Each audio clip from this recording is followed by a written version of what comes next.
I once held her in my arms. She said she would always stay. But I was cruel, I treated her like a fool, and I threw it all away. I had mountains in the palm of my hands, the rivers that ran through every day. But I was mad, I treated her so bad,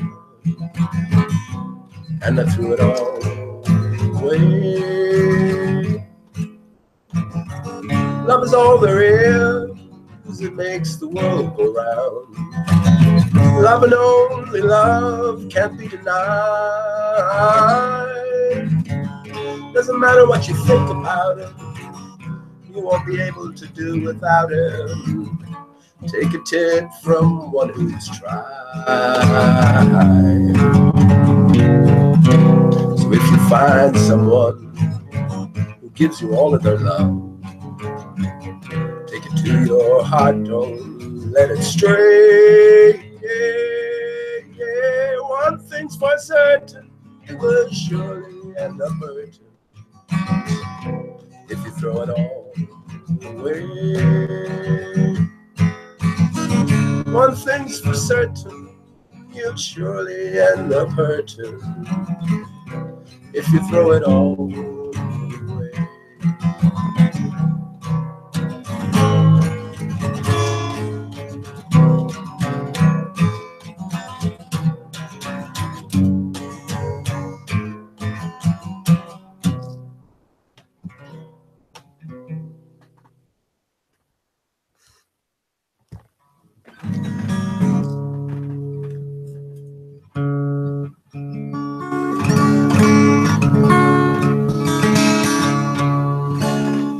When apples still grow in November,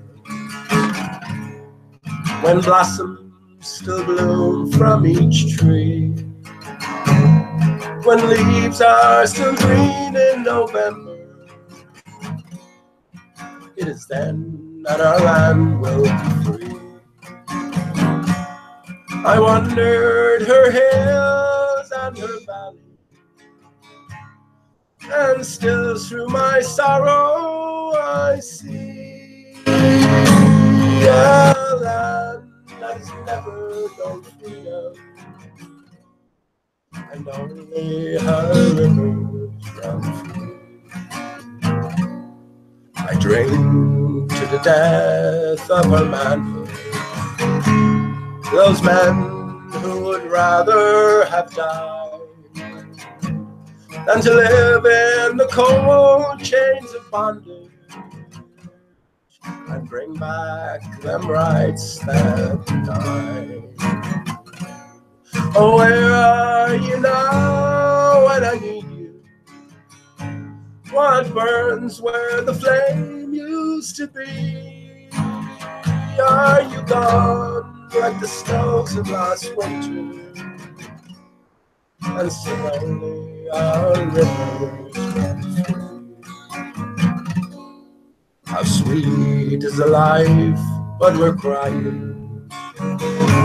How mellow the wine, but it's dry. How fragrant the rose, but it's dying.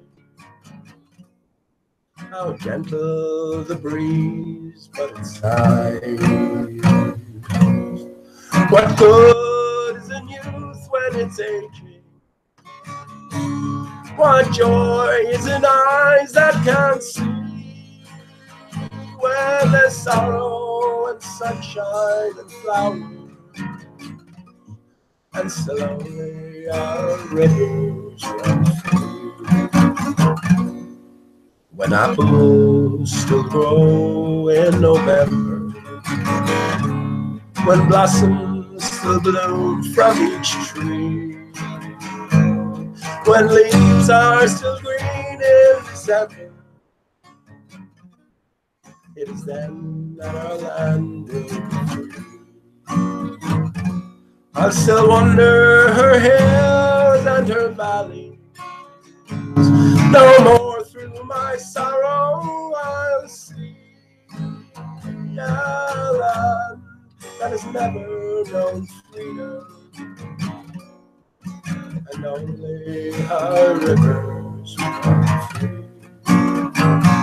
A land that has never known freedom, and still only her rivers run free.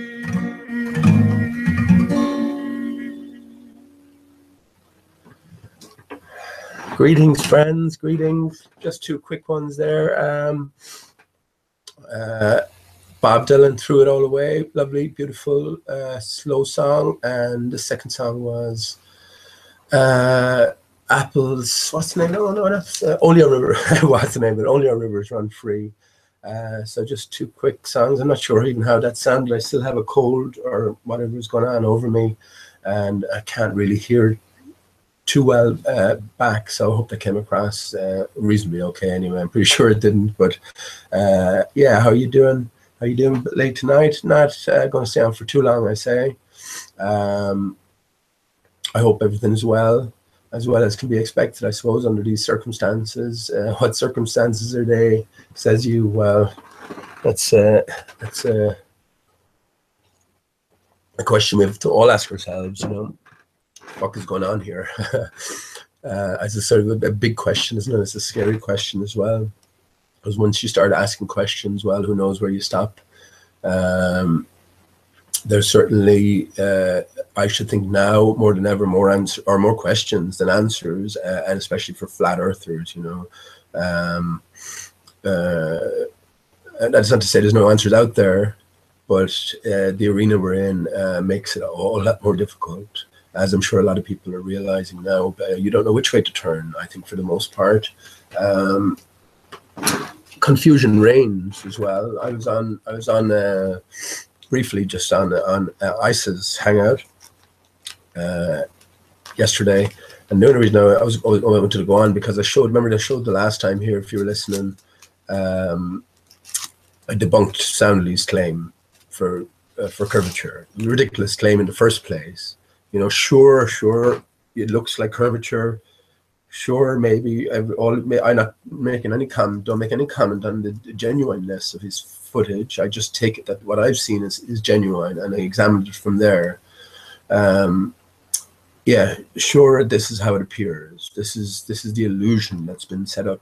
But for you to come along and jump in both feet first and say, well, this is proof of curvature, even though you know that your particular case in New Orleans, with the power lines across the bay, or whatever it is, the lake, Pontchartrain, it's peculiar to you. In other words, it's not everybody's experience. If you went out and asked 100 people to go to their beach or go to wherever, and there was no sort of contrast via cables or water lines, or not cables, the telegraph pole, whatever they are, or the electricity pylons, whatever. If there was no contrast there, you would see a straight edge all the time. 100 people out of 100 will come back and say, I see no curvature there. And I could see off into, miles into the distance, 20 miles maybe, couldn't see any curvature there. But you can see curvature at 5 or 6 miles or even less. No, there's something else going on. So when you call that, then you're going to, I think ultimately you're going to embarrass yourself, because you keep insisting on calling it. You keep insisting on saying, look, there's the footage. There's the evidence. It's curvature. Well, that's why I went on ISIS last night, because he happened to be on there. I knew there was no there's no swaying. I hope you realize by now, anyone on the bowler antagonists in the bowler antagonist camp, there's no swaying them. It doesn't matter what evidence you produce. It doesn't matter what argument you put forth. They're sticking to their guns. And that's it. You're a retard. Well, in general, you're a retard for still being a flat earther at this stage, whereas it is the fool who followed the fool, right? They're the ones who are persistently here, calling people retards and saying the same things over and over again. If the duck is dead, leave the day. Oh, geez, don't even mention that. I have something to tell. I have a little bit of story to tell. If the duck is dead, leave the dead duck alone. Like, you know, you're not going to put life into the horse. So, you know, who's the bigger fool? You for coming back again and again, or us for moving forward in terms of our delusion, if you want to call it that. But of course, it's not. It's the shattering of the illusion, and we're back to reality, no matter how fantastical that may be. And indeed, it is fantastical. There's no other word for it. I can't describe it in my brain, and I've considered it. Not to mind how somebody who hasn't considered it, how it might strike them, or how they might try to describe it. All you can describe it as is fantastical. I was just looking at the moon out the window, and it's pretty low in the sky. It's about, and degrees are another different thing as well. Yeah, they're trying to fool you with mathematics. They try to fool you with longitude and latitude divisions. You know, when ultimately it is all trickery. It's all fabricated mathematics applied to a fabricated system to make it work in as best a way as is possible. But there is the illusion. It is an illusion. It is a fabrication. It is a deception. It is an untruth. It is something that isn't. You know, well, I don't even know, we won't use the word is, but it's very difficult. What could we say? What the Who hymns say? It's the Who hymns, the horses in Gulliver's Travels couldn't understand the notion of lies or deception, you know, because you cannot bring into existence something that has no existence. And a lie and deception, of course, is exactly that. And even the word existence, I don't even want to use it. Like existence, that is strong Z, that's the key. That's the key. That's what you have to get rid of. The key is, Elizabeth tells you, the word Elizabeth tells you what you have to get rid of and what you have to hold on to. B, you have the B and the TH. You have to hang on to those, and you have to get rid of the EL, the L, and the is, L and is. Think about ISIS. You know the way you can write ISIS? You can write an S like a Z. I saw it written today somewhere. An S like a Z. It is. That is the S word that has to be taken from the S tone for all of us, for every one of us. Give life to something that has no life at all. It drains you of your power and your understanding, I suppose, ultimately. And associated with the is this, it's a vibration, right? It's just a sound, it's not a word. The word itself isn't the dangerous part, it's the vibration. But the word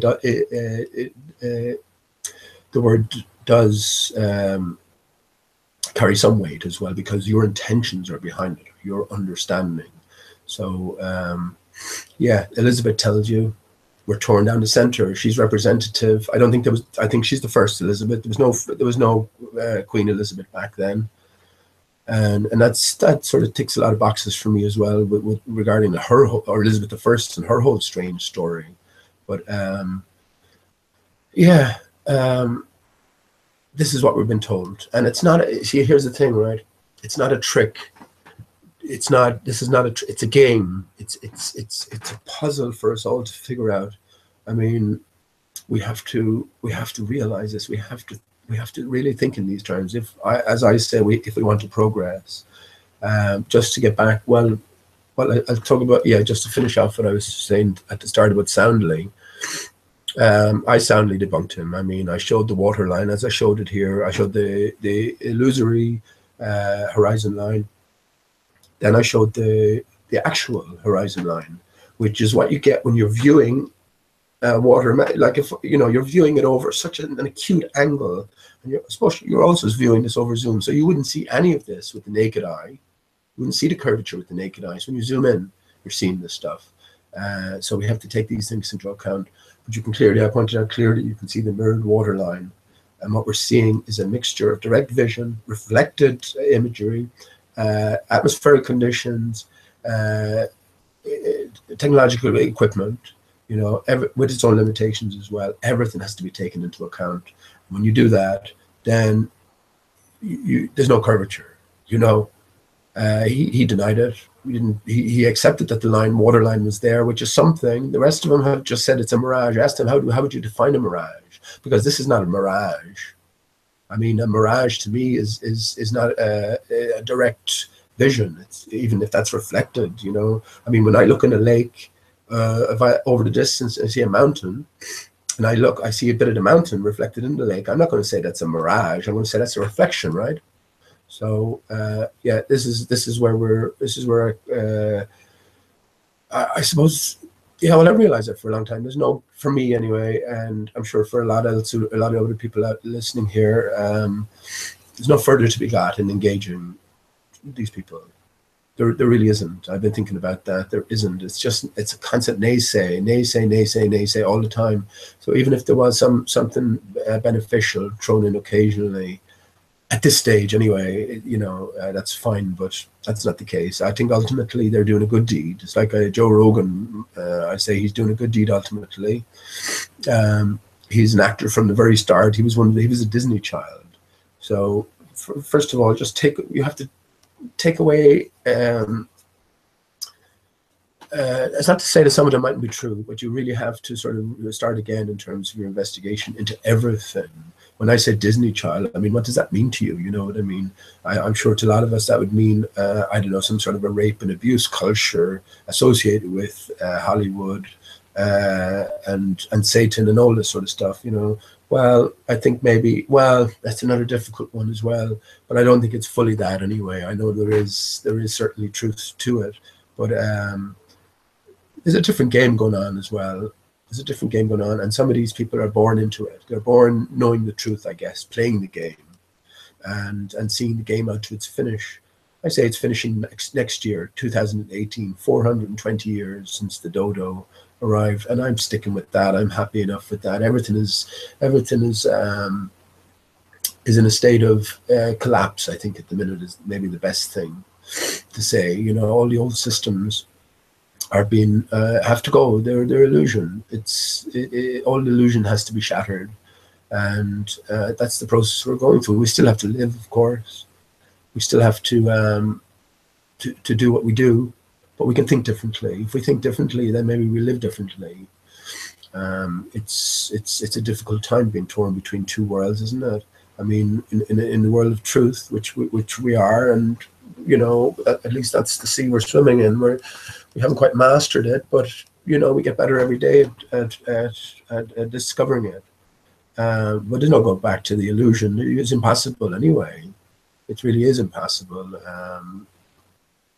Even though in our thoughts it might be so much simpler to do so, and life would have been so much simpler. But you can't go back. There's no sort of unknowing or unremembering. You know, you can't kid yourself. You can kid a lot of people, but you can't kid yourself. And I say this is a, you know, this is a temporary sort of no man's land, if you will. There is a grander picture, and it's there for all of us. We're making great strides here. Every day there's great strides. Even another great stride made, another discovery yesterday. And I'll talk about that in a second. Just to finish off about soundly, yeah, just deny everything, and that's it. That's what I expected anyway. But at least anyone who's watching, they could, like I showed the last time here, they could clearly identify this mirroring line. When you're looking over at that acute angle, it's reflecting what's behind it. And when you're combining everything, what you're seeing, I compared it like bringing my child down to a lake, and then looking at the lake surface on a summer's day, reflecting the clouds above, and saying, "Look, Dad, look at the clouds in the water." I'd say, fair enough. You know, well, you know, if it was my son, I'd go about. I wouldn't just say, "No, you dumbass, look up." I say, "Well, where else do you see clouds?" And you know, get him to sort of figure it out himself, and realize then that even though something looks a certain way, it mightn't always be that way. And we should be looking for ways. Well, that's if soundly was genuine. If you're looking at ways to see why the illusion, even though it supports the team I'm on, but why it's a standalone illusion. Why aren't other people around the world seeing this exaggerated curvature from 6 miles? You know, that's what you should be asking, and then going down every avenue before drawing your conclusion and producing sort of victory videos, if you will, on it, because you're just going to end up embarrassing yourself. But the problem is, you see, you're not genuine. You're an actor on the stage, you know, and that's why I know I'm not looking for any sort of reaction from you, really, except just denial. But yeah, if you were genuine, you would put your hands up and say, well, I investigated that. I can see the mirroring effect. I can see how it would lead to the illusion of curvature, and I withdraw it. You know, but that's not the way things roll. All right, so we move on from there. But we shouldn't. Yeah, we can't expect any sort of, how would you say it? It's not an accolade. It's just acknowledgement, really. You know, you can never, no matter what you say, you can never expect an acknowledgement that maybe, you know, you have a good point. You have, you know, you have something important or valuable to think about and add to the equation, which would help explaining that. No, you'll never get that, you know, and that's fine as well. That's just the nature of the arena we're in. Once we move to a certain point, then we move beyond. We leave these people behind, or if we do deal with these actors, then we do it in an not too serious manner. For the most part, they're nameless and faceless, and that includes people in the chat here. You know, who do we know? What do we know about anybody? So how serious can one be expected to take anybody in that situation, or in this situation, in this arena anyway? Or not how serious. You can take people serious depending on the type of conversation, but don't get emotionally attached. This is the point. You know, I asked Nick L the other evening, who's a baller antagonist, you know, and he's, you know, he has all the facts and figures, and he can argue a good game in favor of the heliocentric model. But when I asked him, just for his sake and just for pig iron, you know, you be a flat earther, I'll be a ball earther, I will give you my best argument, genuine, I'll try giving you my best argument for the Earth being a sphere, spinning sphere. And if you try the same, you be a flat earther, and you try convince me, a ball earther, by giving me your best argument. And he didn't even bother his arse. All he just said was just a lazy attempt, you know what I mean? And I'm going, man, you think that's all they'll say we have? They'll say we have no arguments whatsoever. There's no valid reasons for the investigation, even though your very senses will tell you, right? Your very senses that you've trusted all your life will tell you. Nick's senses himself, he'll have to admit this as well, will tell you, 100 people out of 100, 1,000 people out of 1,000 will tell you, doesn't feel like I'm moving. Never has felt my whole life that I've been moving, and it never felt curved on a whole. I've never seen water. I've never seen the ocean curve the way when I was up in the plane. I've never seen, you know, any curvature either. You know, so 100 people out of 100, if they're honest and genuine, will tell you that. Now, might be, you know what I mean, there might be an illusion going on, a false memory as well. People in planes seeing curvature, but all you have to do is bring them up in a plane again, and of course they wouldn't be able to see that curvature again.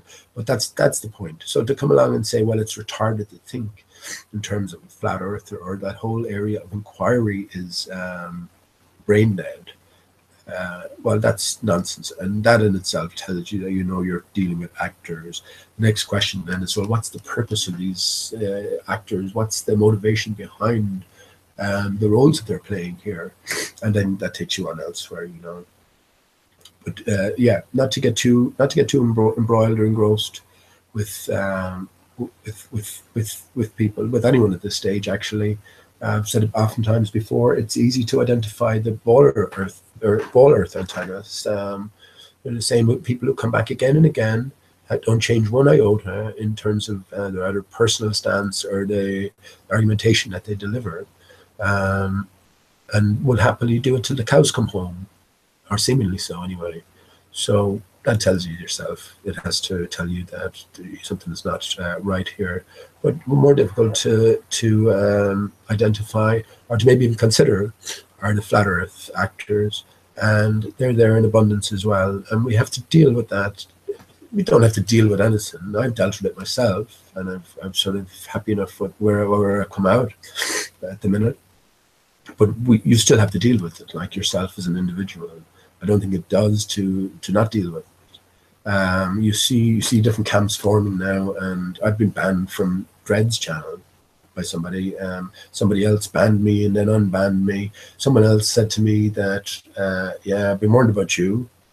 Been warned by a good few people about you. You know, so there's different camps forming, and if you're not in one camp, you're in another. It seems to be like an extremist sort of thing. Vlad and the likes of Flat Earth, which are fine, what they're asking are very valid and genuine. So we can't fall for that. But yeah, if you're in the mind or in the camp, to sort of ask questions, need these characters, IPS or Patricia Steers or anybody. Then you're sort of attacked by a group. This is where the wrenches come in as well. I just appeal to anybody who has a wrench in my own channel. Not that it's anything, I fucking hate the things, like, you know, and especially these days as well. But just keep it to as minimum as possible use, and maybe, you know, leave it to someone else. That sort of idea. I'd never use a wrench myself. If someone was coming in being ridiculous, someone else would deal with it, you know, and it never came to a situation where I had to deal with it, or I had to use the wrench, and so I never did, really, and I'm happy with that. But yeah, these are the different sort of camps that are formulating, and the way I see this is all part and parcel of a greater plan anyway. The ultimate plan being, well, I'll let you chime in on that. What do you think the ultimate plan in all this is? It's a question you have to ask yourself. We don't just stop asking questions on flat Earth, right? So, you know, let's say Patricia Steer and her gender, a big issue. But just because you're into flat Earth, that you just say, I'll leave all that aside, but I'll just deal with flat Earth and what she's talking about. No, that's not how it's done, I should think. You know, in flat Earth, we're all about the truth. I mean, if you were dealing in person with somebody you knew was lying to your face, you wouldn't take that person too seriously. Just a continual liar. You know, you wouldn't take that person too seriously. So if there's questions to be asked and they're not answered satisfactorily, well, you have to sort of think about how you're going to feel about that, I think. And this is in a different game now, and they are heady questions. But to be attacked by people, to be ridiculed for asking such questions is nonsense as well. And I certainly won't be swayed from any sort of point of view I have or methodology I have as we go along in this format. What is it? And what type of forum is this? We talk about a movement. Yeah, what type of movement is this? You know, you don't want to be part of a movement, right?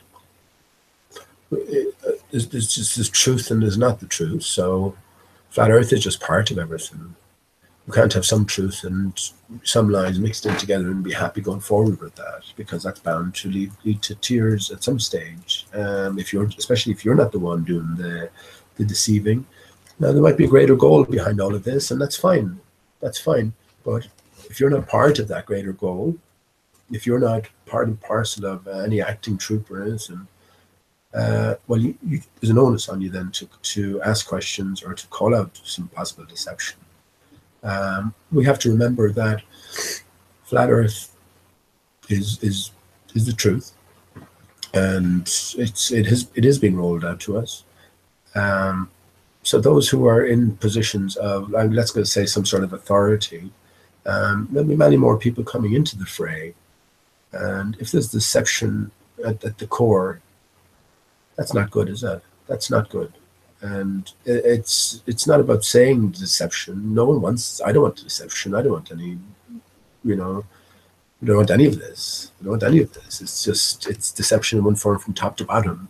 But there is an onus on us to ask questions, and even if the questions are difficult, they are important to ask. And anyone who's defending or who's criticizing or wrenching out or timing out people for asking pertinent questions, well, then they bring suspicion upon themselves. As I said, seems to be a big sort of group or gang in different camps amassing, you know what I mean? And then you have the enemy, I suppose. But that's fine. I'm glad. I've never had affiliations in any sense, really, and I'm glad I'm not part of any camp. And if someone wants to ban me, that's no problem. I don't mind that anymore. I'll try not to take it personally. But yeah, I'll tell you, there's information that's coming out here. This is what everyone is missing, it seems to me.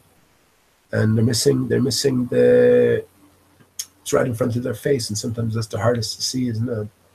Once you start rethinking your attitude towards everything, then you say that you have to come to everything is possible. Everything becomes possible. So where's the greater story to be had? I say look down at your keyboard. That's telling you so much. I told you that already. Look down at your keyboard, hidden in plain sight. Everything is in plain sight. Look down at your keyboard, and H is in the middle, right? B, U is on either side of the diagonal. So you have B, U, H, or 8. That says it all, right? 8 is everything. 8 is the infinity. God, we have to do away with the G. The G has to go. The EL has to go as well. The IZ and the IS have to go. They're all parts of the construct. You see, the G is an imposer. That's why you have the G in the center fighting with the H almost for prominence, but the H wins, you know. So the G has to go. You can't use the word God anymore because it's part of the construct, you know. The best thing that I will use for the creator is the highest, you know. It's 8, and 8 is so representative itself. That's what it's all about, is the 8. Even X's and O's. Think of X's and O's, right? Just thinking about this. Or think of an X. Think of an X and an O. Cut an O in half. Put half of it on top of the X and half at the bottom. What do you get? You get an 8, right? It's all over the place. Think of the sign for a male and female. You have a triangle, downward pointing for a female, and the opposite upward pointing for a male. You bring the two together, you get an 8, right? It's so prominent, and your keyboard is telling you there, HU8. You are 8. You are the alpha and the omega. I already pointed out with the alpha and the omega, it's an 8 as well. When you bring the two of them together, so the alpha is like an infinity sign, but there's half of it cut off. The omega is like a horseshoe. Turn it around, bring it together, you get an 8. So 8 is the number. 7 is the unlucky. It's not unlucky, or this is all a grander play that's been a grander story that's been told to us.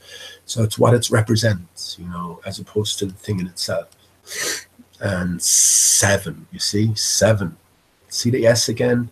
So everything with an S of significance will be part of the construct. This is the idea. Elizabeth tells us we have to get rid of the EL and the IZ, which is what I've been saying, and get to the BE, the HE, the MO, and especially the TH, tea time. That's what they're looking for, tea time. What is tea time? Theta time.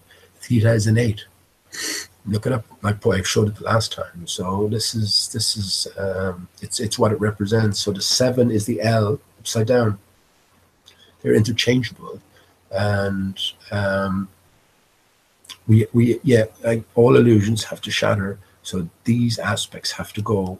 So from here on, I think the highest is as good as any. The highest. But I would say make up your own term for a creator. There is a all-loving creator, which look at. I know it's a difficult one to say, but HU8, you are 8. If you look at the keyboard, you have on the two diagonals, which mark out. And I know I'm repeating this stuff. I know I'm repeating it, but it bears repeating, right? So you have 3 rows of letters and H in the middle. On the two diagonals, you have THM and BHU, right? So that itself marks out an X. We already said that X is the 10. X marks the spot as well, which is the north center. beneath the dodo's wing, where the hidden hand emerges from. So X is part of the grand solution, which I've given as 8 or 88. More just cut it down to 1 is 8. X marks the spot, and 420 then, the 420-year great work to restore Earth, or Earth Part 2, you know, as the Hitchhiker's Guide to the Galaxy talked about, actually. That's so encoded as well as Alice in Wonderland for the modern day. So it's only when, if you've read it before, maybe if you read it in a new light with new eyes, then you know, everything will have a different meaning.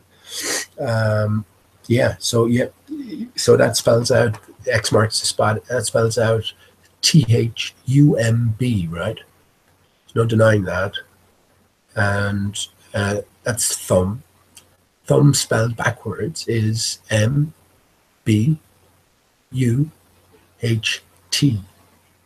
Sorry, it isn't. It's BMUHT, which is behemoth.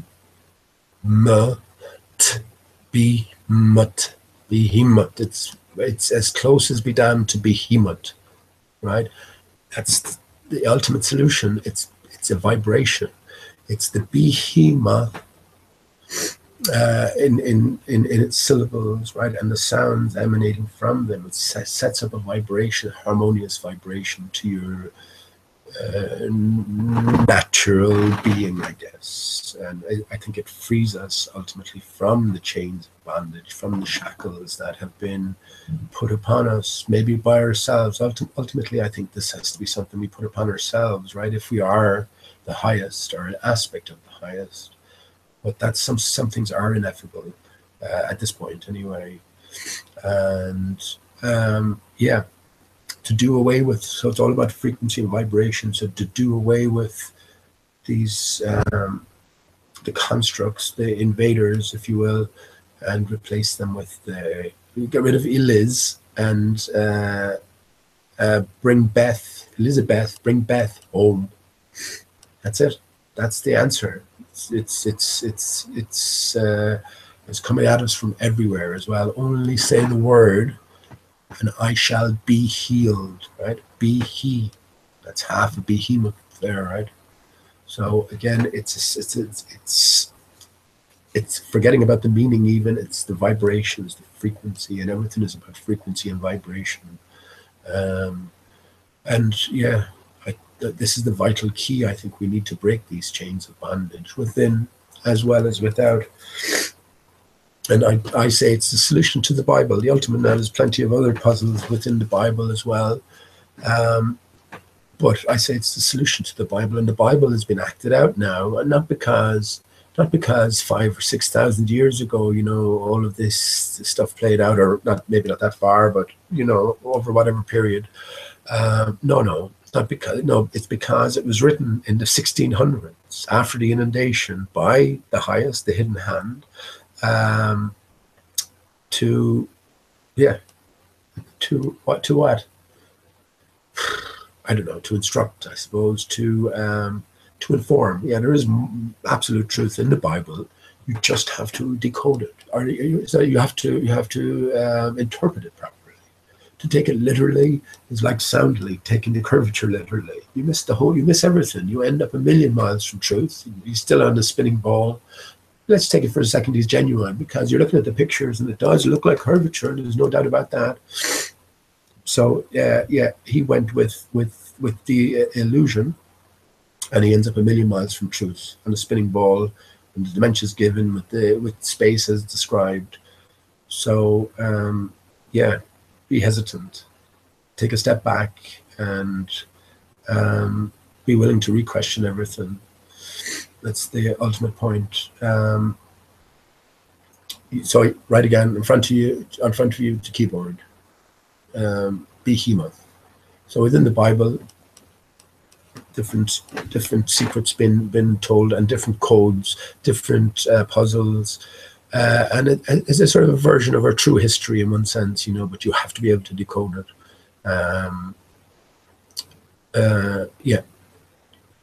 But to think that was written in the early 1600s as compared to, you know, thousands of years ago, That's a tough one for anyone, right? Of course it is. Of course it is. And I understand with so much of what I say, you don't not you have to accept that, but with so much else, you have to sort of accept so much, or at least sort of roll with it before you can consider each new thing. But if you don't at any particular point, and this is the way the grander puzzle is working as well, if you don't at any particular point accept it, you'll be missing a link in the chain and nothing will sort of make sense, you know. And I've seen that more and more.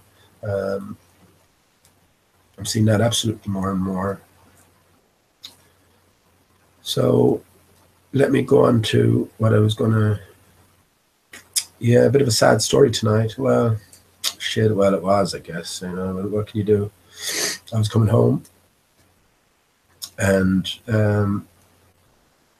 just walking around the house, not just on the pathway, and there was a big long railing, you know.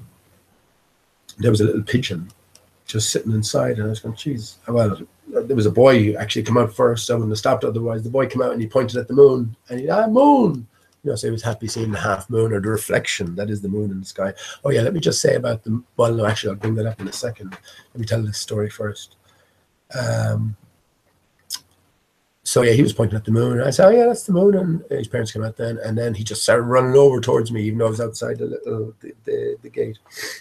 And I got mad, and he was pointing to something.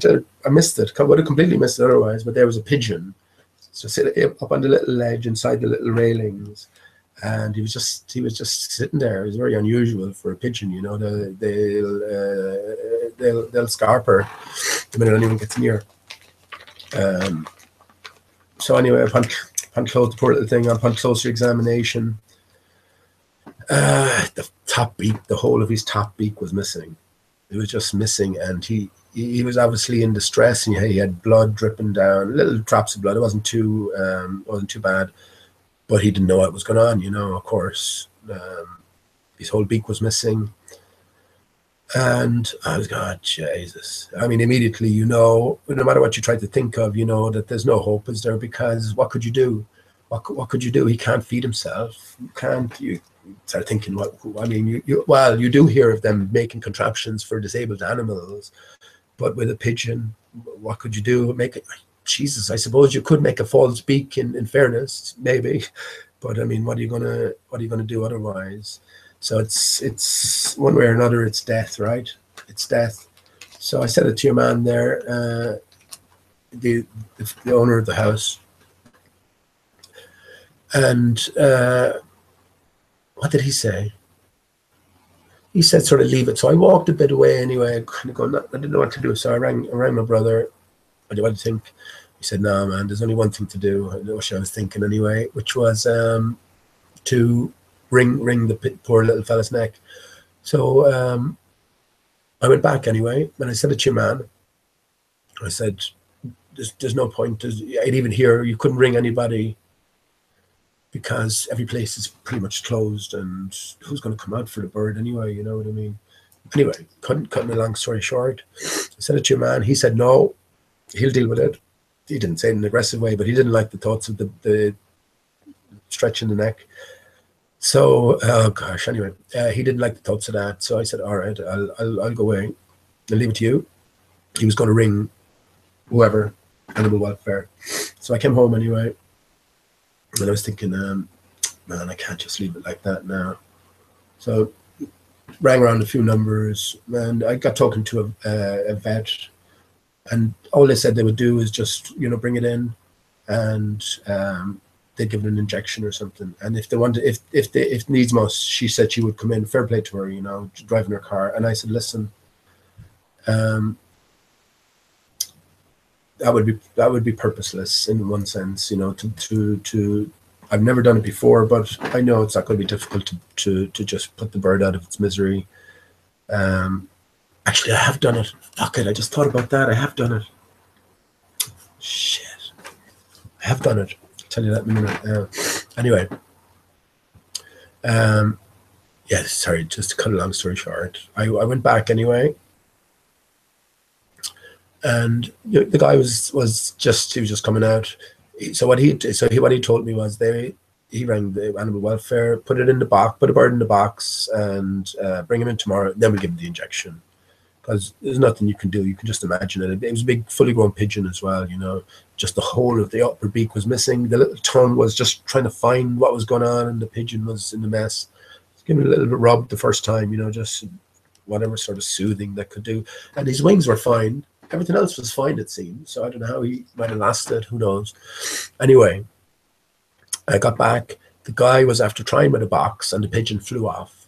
So he said anyway, and as I came around the corner, there was the pigeon just outside the railing on the pathway. A few people had stopped and just looked at the pigeon and walked on, you know, because obviously it's strange to see a pigeon just standing there. But anyway, yeah, I said to him, listen, there's only one thing to do. So he said, all right, and he left it to me then. So I took off my coat. Pigeon was there, took me a couple of times, and then I got the coat over it. And just to make it quick, I knew there's no point in, you know, you couldn't even give the bird anything to eat or take it home or anything. There'd be no point, you know what I mean? So anyway, I just threw the coat over and caught it immediately. It just stuck its head out, and I put my finger like that, gave it a pull, and I went, so the wings started flapping. I said, oh, fuck it.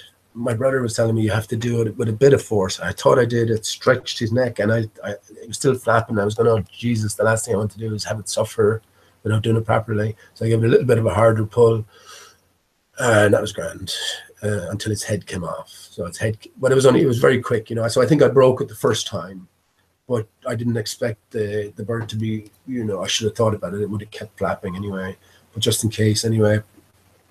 And it wasn't even too much force, but I pulled the head off. Fuck. But the body just sort of flapped around for a bit, and the head was just looking there, and yeah, that was pretty much it. The spine sort of came up out of the body as well. So eventually it just died with its wings like that, and that was it. I mean, it was quick enough, I'm thinking, and I hated to do it. But you know, what else can you do? So I just buried it. I buried it in the garden and sent it on its way with love anyway.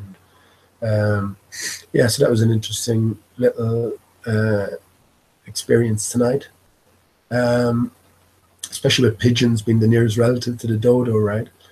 But I was just thinking about that I had done that actually before. We used to have budgies in where I used to live, and used to leave them for the most part flying around, but you go through a few of them. We went through a few of them. One of them died, and then we replaced that. And then the one that was there, Daisy, had to sort of get used to the other one. And Daisy used to come out all the time, but the other fella never come out too much. So one day I just sort of decided I'll usher it out. Which one was that now? Was it Edgar? Anyway. Decided to usher it out anyway, and because it was so fucking, I suppose, unused to using its wings, it made an attempt to get to the top of the press, but it hit it about 3/4 of the way up at a fair enough speed as well, and then it just collapsed down onto the sink or the draining place, and I got off. For fuck's sake. But I was upset. I mean, I was upset. It was tears, like, because I mean, you know, they're loved pets, they're loved animals. Even though I didn't know him for too long, he was still part and parcel of everything. So yeah, there was no point. Whether it was a broken wing or broken something, and he maybe broken back, I think he just couldn't move, you know. So I had to do that, and I didn't like doing that either, but that was necessary because there's just nothing else you could do. But in fairness, now I maybe could have done or disposed of the body differently, but the way I was thinking. Yeah, Mia, I remember I was talking about Mia, the little cat who came along. Well, yeah, she was still finding her feet, I guess, and she would have been maybe 6 months old at that time. That's the little cat that turned up one day, a black cat. That's I may say that again, the Mia, Alice in Wonderland, AIW. You can, if you flip it around and do it with a juggling, you have a Mia, don't you? MIA. Alice in Wonderland is all about inversion and mirroring, right? So at the start of Through the Looking Glass as well, it's about the black cat, isn't it? The black cat has unraveled the ball of thread, the ball of twine, the ball of wool, which is called a clue. a clue of wool. So this is telling us that you know, where this is a big puzzle. There's also the black little kitten plays a major part in that. But yeah, that was Mia. So she was a little kitten, couldn't have been more than a couple of weeks old, you know, just and came out underneath my car wheel. There was this little black kitten, and I said, "What's going on there?" You know, went over anyway, just like the pigeon. They're in distress, so they'll look for help. And what help? For fuck's sake, what help I gave the pigeon, but sure, what can you do? But yeah, with Mia, her whole back of her leg was just completely scraped away, right down to the bone, you can see. So I took her in, a little tiny thing, fit in your hand, took her in and just washed it with simply salt and hot water. Simple as that. Cat was perfect in a few weeks. You know, you could see the regrowth. So with the bird, well, I gave it to Mia to mess around with. So she did. What can you do? Like, you know, so I felt a little bit bad about that, but then I didn't too bad. Didn't feel too bad as well. But yeah, that was the experience today, and it's one I hope I don't have to repeat anytime soon again.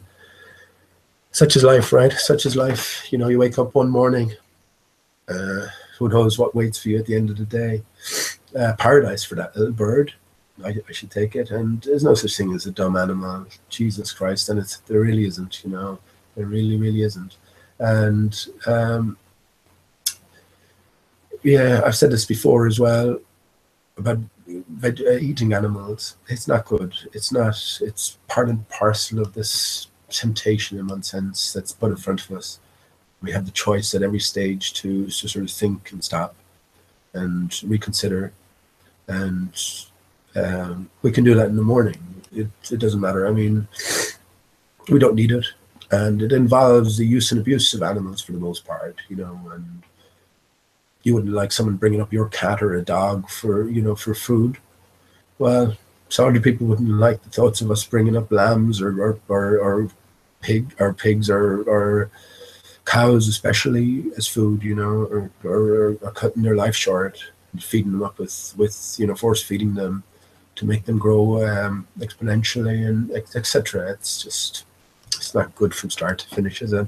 And especially for the individual. We need to, yeah. All of the great thinkers, all of the great, as far as I'm understanding anyway, and that's why the current Dalai Lama is a faker. He's a faker. He was Tucky, you know, just type in Dalai Lama is not a vegetarian. And yeah, you'll see much controversy that this guy has created, even though it goes against the very core of Buddhist beliefs. Yeah, but you'll find that all of the great holy men, if you will, prophets, etc., not meat eaters, as far as I'm aware now. It's a general, if it's not universal, it's a general thing. I've definitely read that, and I can understand why. We can understand why a bit better. I think if everyone had to deal with this sort of life and death of animals on a daily basis before they ate it, they'd have pause for thought, right? They'd have pause for thought a lot more. But yeah, that was an experience today. So yeah, what can you do? I buried it at the front garden anyway, and yeah, we move on. It's sad though, pretty sad. On the other hand, then, I'm after finding a missing chapter in Alice in Wonderland. Wowzer, right? Where's the missing chapter about? Wait till I read it to you. It's even more interesting. So I should go into chat, shouldn't I? I'm not going to stay on too long tonight. I'm still doing the chanting. I'll let you know a little variation on the theme. If you're practicing it, you can decide yourself. I wonder how many people are actually taking it seriously. It's up to the individual, right? We have to wake up ourselves, you know. No one can tell us the truth, and I think there is an absolute truth, but no one can tell us it. We have to sort of explore and make our way through to it ourselves. this is all easy stuff ultimately for us. This is the way I look at it now. And yeah, we just have to be aware of the nature of just pretty much everything. And these rules that we learned from Alice in Wonderland, they pretty much apply everywhere. Any fact that's handed to you as a cold, hard fact by science or any authority like that, if you flip it, you'll be closer to the truth. Many times we said that now, you know, again and again. So what I'll do is,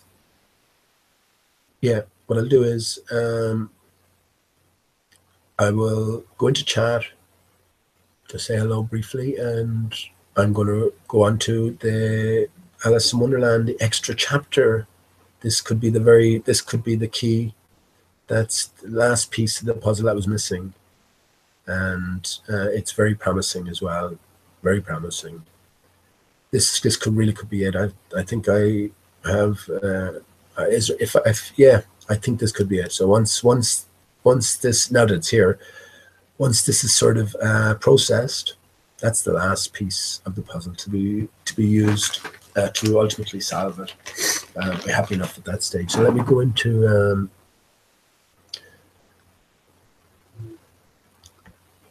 I don't need the lyrics. When apples still grow in November, when blossoms still bloom from each tree, when leaves are still green in November, it's then that our land will be free. Well, it's only since the destruction of all the trees, right, that we have the seasons, right? So let me go into chat. That's what I was going to say. Soundly. My voice is a bit hoarse. Right. My voice is a bit hoarse as well. Gem Panda, you're the first name I saw as I just came into chat here. How you doing? I see they've sort of slightly changed the format of what's going on here with the YouTube channel. Yeah, they have actually. So maybe it'll take a while to get used to that. Let me turn down that to 140. I look a bit ghostly there, don't I? To myself even now. I'm not eating too well. But I feel okay, but except this sort of cold is throughout. Yeah, not too bad, Jeremy. I shouldn't think there'd be any problems if you just behave. You behave normally anyway, don't you? There's no point in asking you for any sort of feedback on any of the stuff I talk about, because you probably won't get too involved in it, and you wouldn't be too positive anyway. But that's fine, you know. You're more than welcome. But we know the story, so let's keep it reasonable. I'm going to, as I said, read that hidden chapter from. No, I'm all right, man. Well, I was just talking about the pigeon experience there today. I didn't like that. I mean, I didn't like it as well because I suppose the poor bird, it would have been frightened out of its wits in the first place to sort of look for help, you know. So now that it's sort of maybe found help, what do I do? Come along and snap its neck, you know, for fuck's sake. That's pretty cruel, isn't it? Well, from one point of view. I suppose I often thought about this before, if I'm walking down the road and I stand on a snail, I can be regretful all I like, but I mean, from the snail's point of view, and I can go, oh, I didn't mean it, I had no intention behind it. From the snail's point of view, it's still fucking squashed, you know, and it's still an ex-snail. But no, I'm grand, Jeremy. Thank you. Yeah, I'm gonna read the hidden chapter, and it's a very interesting sort of introduction to it as well.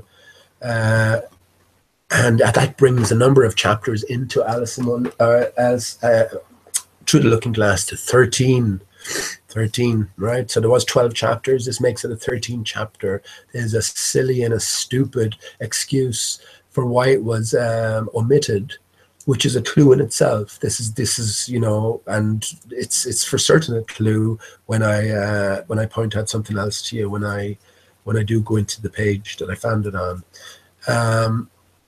Yeah, it's very interesting all around. So let me just briefly say hello to everybody. Happy Ray, how you doing? I haven't seen you in a while. I'll just briefly go through it.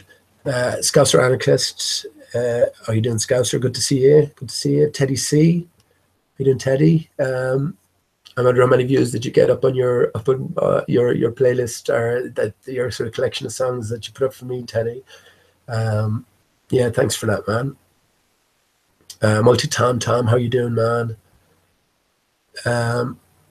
I wonder, I was thinking about that today, not that I would do it anyway, I don't care, but I wonder, is the word dodoism, I wonder, is it a trademark? It can't be, really, but now that I mention it, someone will probably do it, and that's fine as well. But I think that that's definitely worth, it's not going to go away, like, you know, especially as I see it, that the dodo, the truth about the dodo will come out sooner, I think, as well, because really, once you get to flat Earth, the dodo is waiting for you. This is the idea. It's part and parcel of the grander puzzle, which sort of unifies and unites everything. And I don't know about anybody else or how your own perceptions of anything. I think a lot of stuff is stagnated in one sense recently. That's what let me just say as well before I continue. That's what I was saying about Soundly last night. I think Soundly inadvertently proved, well, I'm not going to say exactly that, but I've been saying that the moon doesn't exist. It's a focused reflection of the face of the sun against a contoured barrier. Now, I can see the moon right now, right? But I know it's somewhere in actuality hovering over the equator. Or something like that. Maybe what did it say? So the sun goes from the Tropic of Cancer, Tropic of Capricorn, and back in a year. The moon goes the same, Tropic of Cancer, Tropic of Capricorn, and back in 1 month. So this is significant as well. But right now it's located somewhere between that, probably, let's just say, over the equator. So I know I can see how far would it be to the equator? Maybe 3,000 miles. I can see 3,000 miles up into the sky now, even though I also know that straight above my head, it's probably only about 100 kilometers. This is my view of things anyway. This is where a different sense of perspective applies above as it does below. Now, what I've been saying is that the moon doesn't exist, nor the stars, nor the planets. They're just aspects of the face of the sun as it reflects around this contoured watery barrier. I'm going to put a video in chat. Not that I can't play it. Maybe I'll play it in a bit, but I'll put it in chat here. I'll put it in chat, and I can't say for certain that it's genuine. It looks the part, and if it does look the part, well, then it just proves what I'm saying. If you watch it to the end, it proves what I've been saying about the contour, or the watery barrier, especially, not about the contour especially, but the watery barrier. And so again, not vouching for its absolute genuineness, but if it is genuine, then something like that I think is going on anyway, you know. And when you have lights introduced into a watery environment, you have a reflective situation set up. And this is what I say the face of the moon is. It's actual face of the sun, and I've been saying that for the last few months. So Soundly yesterday showed his eclipse footage, what he'd captured from the eclipse. And you know, you can just go to his channel itself. I won't play it now, but you can go to his channel. And you'll see it there. Mysteriously, just the minute the eclipse went into totality, he stopped filming and didn't continue, or didn't produce any more footage subsequent to that. And I was asking him last night, well, why not? You know, you went to all this trouble to set it up, to go somewhere, to record, etc. And he was just, I wasn't bothered. That was the sort of response. So that's nonsense response. And the way I look upon it, they must have caught something that they couldn't explain, so it's best to leave it out, that sort of thing, you know. But anyway, what you did do, I think, inadvertently proved me correct. I think there's no visual, you know, evidence to suggest that any solid body came in front of the moon or in front of the sun. First of all, you know, whatever else you say, there's no visual evidence for that, no photographic evidence. But Soundly has a few shots set up where it's in complete totality, but he's done something to the filters, and there you see the face of the moon imposed upon the sun, you know. So let's take this is genuine. Well, how could that work? How could that work? How are you actually, what are you saying? Sorry, let me get a question to, or sorry, a chance to question him on that one. But what are you saying is happening here? The sun is shining through the moon, and we're getting some sort of a silhouette of the actual face of the moon as we normally see. That's impossible, right? How would that work? But you can clearly see the face of the moon. Well, is that the actual face of the sun we're looking at? And you just after proving soundly that the face of the moon is the face of the sun. That's very interesting. I'll be re-looking at your video again, seeing if that's the case. But that's what I have suspected is the case. So when we have an ellipse like that, whatever, just depending on the positioning of that's why we get the phases of the moon on a monthly basis, is because the sun is a broken tree located at the north center, and it's projecting like a lightsaber against this contoured watery barrier. Now we know that the magnetic north changes on a constant basis. It is constantly moving around. So I say that's because the sun itself, or the mountain, the broken tree, is on a moving island in the north center. So that's what you're keeping track of, and that changes in a few ways. That's where the big G comes into things. I've talked about all this before.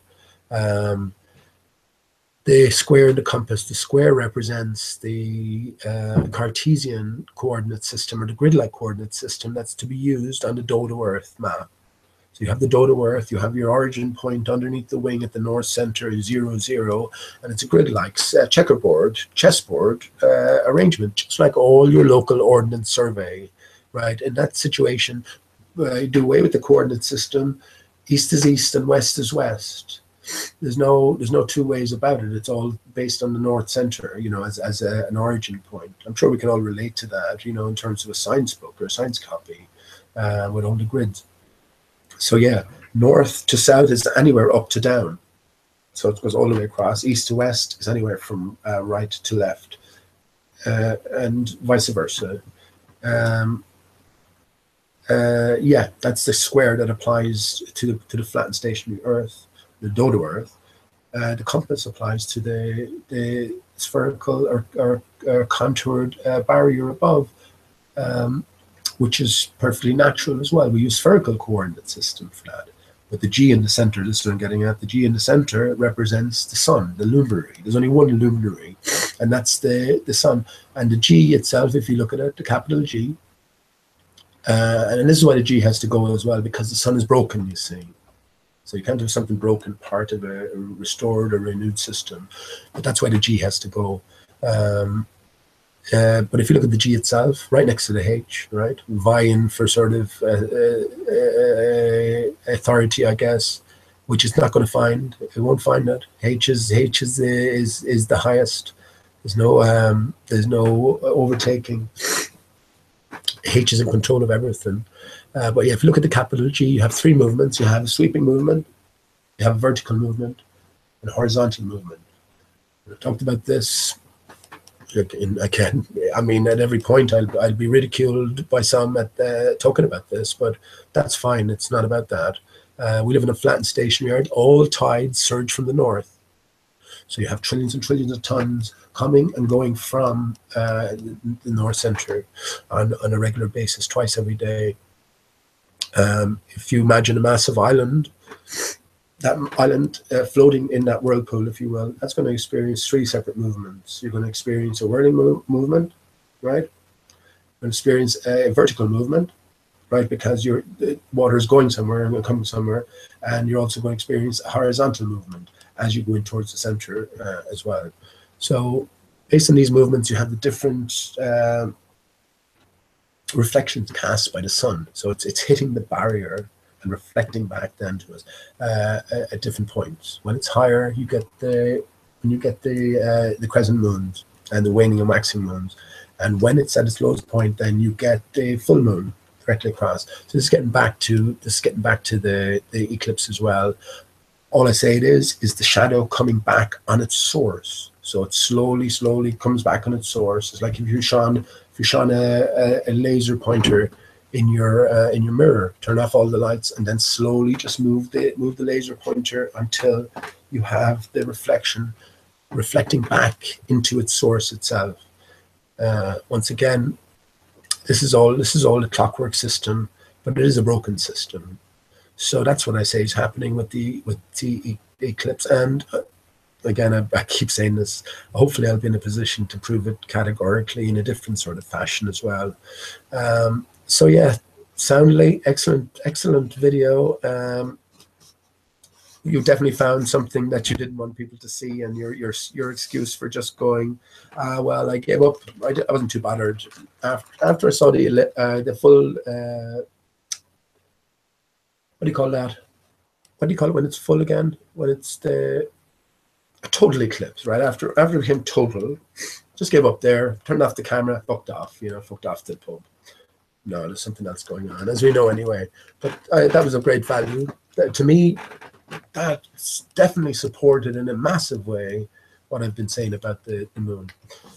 You have a few answers yourself to seek, don't you, as a flat earther? Well, what is the moon? If what's going on with it? Well, I'm giving you a fucking. It's so simple as well. It's so simple in a fantastical way, though. You didn't see the moon approach, nor did you see the moon leave, because for all intents and purposes, it wasn't there, and it doesn't exist in reality anyway. It's not solid. To think that man could land on the moon or claims to have landed on the moon is obnoxious in the extreme. It's just a projection, or it's a reflection, is a better way of putting it, of the face of the sun. All those craters, well, imagine crystalline giant trees. What else can you say? This is the sort of wacky and strange world where we're entered, and that's the way I see it. That's the way I see it. The transmission is fine. Energies have been transmitted, but it's the distribution of those different energies has been completely destroyed. So now you have instead of a tree doing its thing, you just have a stump, and you have a lightsaber. That's why I say the lightsaber is all about. So you have a lightsaber bouncing straight up, and Luke Skywalker then is this light just been rotated around the barrier and just doing its thing. So yeah, there's no moon, no stars, no planets. It's all just reflected artifacts of the broken sun, or the interface of the sun. Yeah, that's what I say. It's far out there, right? Far out there. I haven't had any. I've been thinking the same for the last. How would you go about proving that? That's another thing, isn't it? How would you go about proving that? Well, I have something in mind.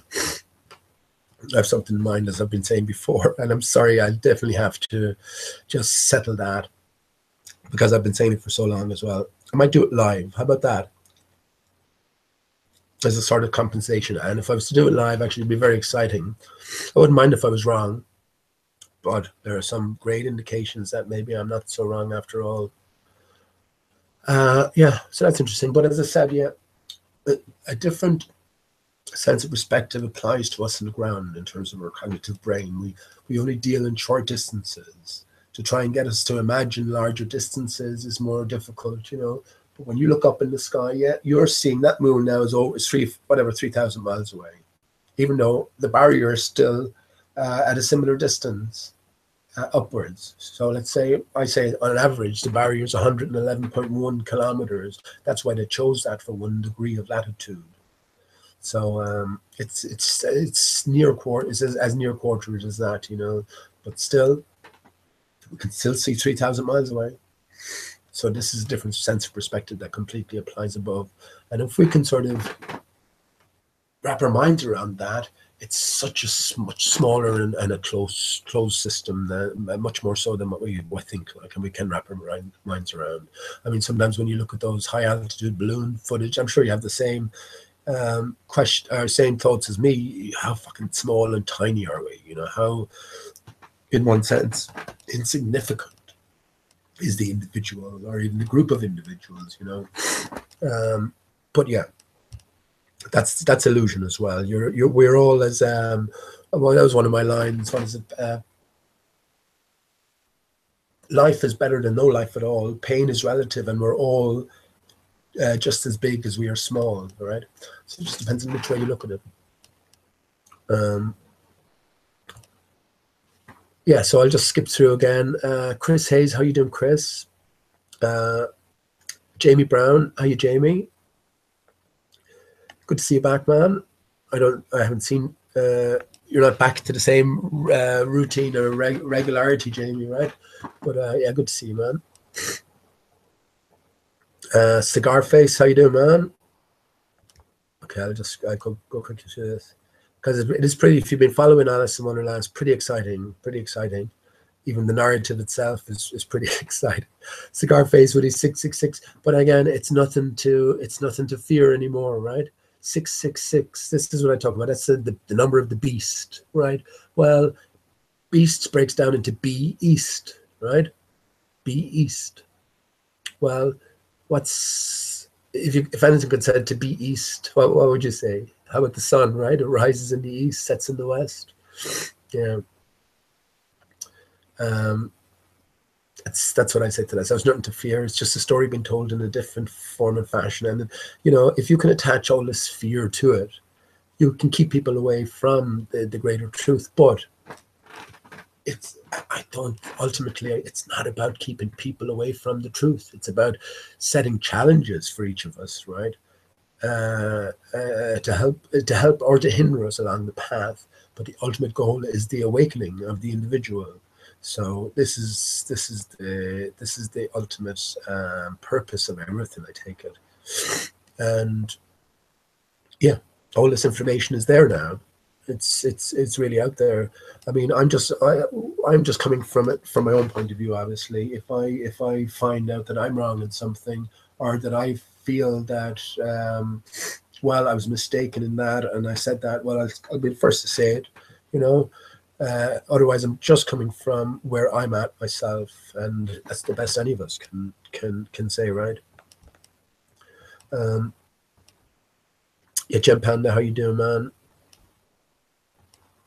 Yeah, I'm not going to stay on too long tonight. I'm still a bit Gem Panda's a closet dodo. How you doing? Riddle me this, right? Well, whatever Gem Panda is, I don't know, right? I said it to Jeremy before. I mean, if you're doing this for I don't know, for selfish purposes or whatever, you know, going against your fellow man, well, you better pray that there is no God, because there'll be a harsh price to pay. But I've come to think and pretty much accept at this stage that there is a greater game going on, and Jeremy is privy at least to some of it, and is okay to play the role of a villain, right, or a bad guy, with a greater and a higher purpose in mind, and that's the way I choose to look at it at this stage. And I don't want to have to sway from that, really. I don't want to think about the opposite, even though it's perfectly there on the table, right? So that's the way I do look at it. And you know, one thing I would say, it'd be great to get some feedback from everyone, for that matter, but just especially from there's some intelligent minds on the pole side. You know, there really is some great brains, but it's all about keeping us in the illusion, whereas the real illusion becomes reality then in the form of Alice in Wonderland. This is how fucked up everything is. So yeah.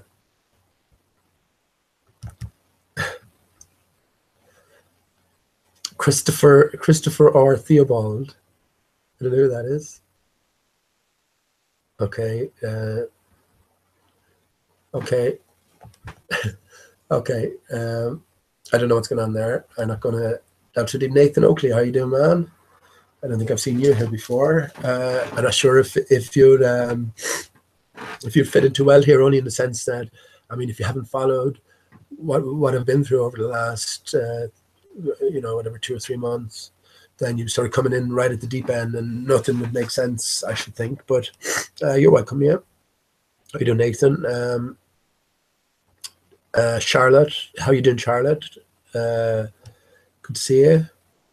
That you posted a link, Charlotte, about that Disney movie where they combined it. It was one of the earlier ones, and it's a beautiful movie, absolutely excellent. And the dodo itself is very revealing. I might go through that sometime the next time, because it's they combined the 2 books, Alice in Wonderland and Through the Looking Glass, and it's just loaded everywhere with clues. It really is. It really is. At one particular stage, remember the answer to the riddle was the oysters, right? At one particular stage, the walrus is leading the oysters off to be his dinner, and as he's walking away with his pipe, or swimming to the ocean away with his pipe, they're printed on his arse as a big star. So they're telling you oysters, I stars. And that's set now at the stage. That's the real representation of it. And there's actually 12 oysters that are being led away as well. So that tells you the 12 constellations. So yeah, we know this has all just been confirmed in spades. But throughout the whole movie, it's only an hour long. Let me post that, actually, anyone who's interested. It's only an hour, just a little over an hour long, but there's so much information, honestly. And for the most part, it's just confirming everything that we've been finding out. So there's that link for the movie. So let me just have a quick break. If I did I miss anybody? I hope not. If I did, well, apologies. IPS Shill, how you doing, man? Wow, Nathan Agent is here. Okay. I did talk a little bit about it last time, Nathan. We were talking briefly on, and I don't mind saying it to you that you're here. I have no problem saying anything like this. We did talk briefly on Spaceman's chat, but you were talking more so to Spaceman.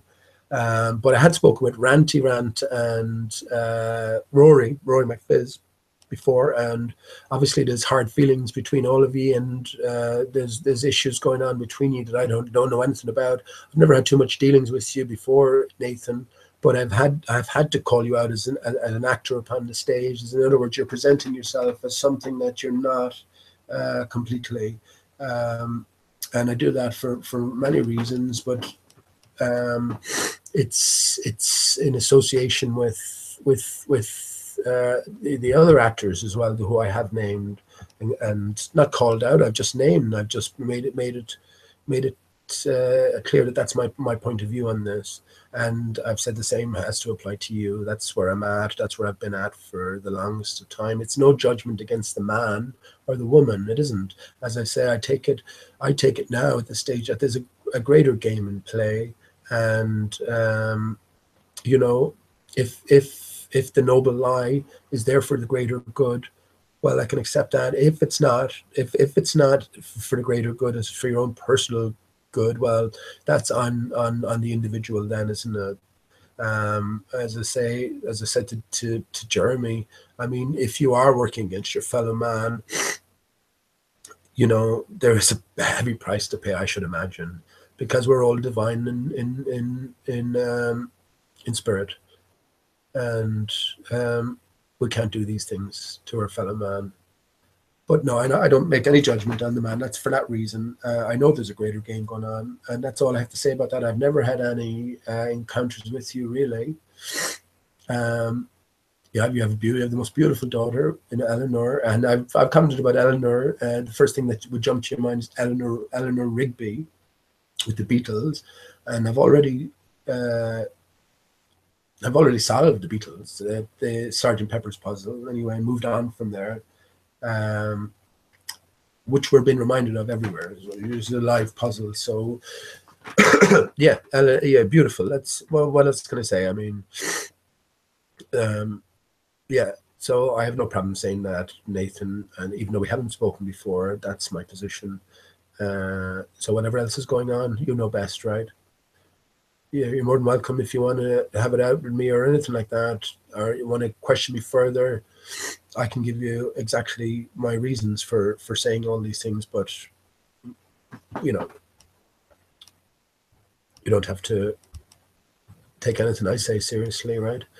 I just don't want to fear. Just want to appear like a two-faced person, and I'm not. I'm not. As I said to Rory McFizz and Ranty, I don't know anything about what you're talking about really, or the circumstances involved. Um, so I have to stay out of that. But yeah, that was my position. That Nathan is part of. Like you're friends with Patricia, Martin, Antonio Subretz, all these people, and I know Patricia and Mark Sargent are actors. Same with Martin. I've said it to Martin as well.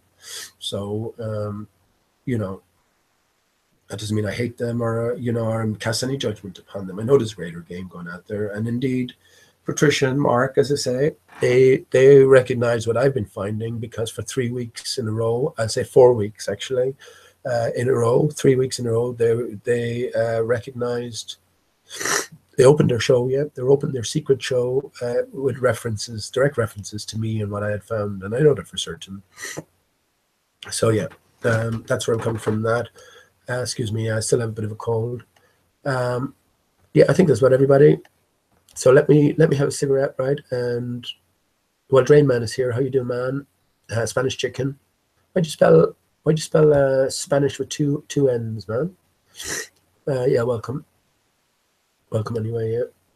Christopher or Theobald, Isa Mahalski, Flat Earth Cook. Okay. Is that his name, isn't it? Christopher or Theobald. Theobald? That's not the first time now someone meant that Theobald came up, actually. I have to remember that. No, that's not the first time that Theobald. Of course, you have Theo and Bald Eagle. That's interesting. Okay, listen, before I waste too much time, let me have a quick cigarette, and yeah, you'll enjoy what's coming up anyway. So let me just pause a sec.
Yeah, okay. All right. So, right, anyone who's been following in, a very interesting, very exciting discovery. Well, exciting in one sense, anyway. So this hidden chapter, not this hidden chapter, this deleted chapter from Alice in Wonderland. So what's going on here? Why would you delete a chapter? Just one chapter. So let me cut straight to it and delve into. I'll be able to read the chapter itself, but it turns out that it turned up unexpectedly, and it was later auctioned off for an interesting price. Wait, you see the price, but the reasons given for its omission are so stupid that obviously there's more to the story. So let me share that screen. And I think this is alternate. This is the final piece that was needed. Without this, I don't think we could have solved it, because yeah, everything about it says that. Hang on, where am I? Oh yeah, everything about it says that you need it. So here we go. Let me share my screen. Here we go. Yeah, here it is. It's called The Hidden Chapter, the last chapter, a wasp in a wig. Very interesting, right? Let me show you why that's very interesting in the first place. Let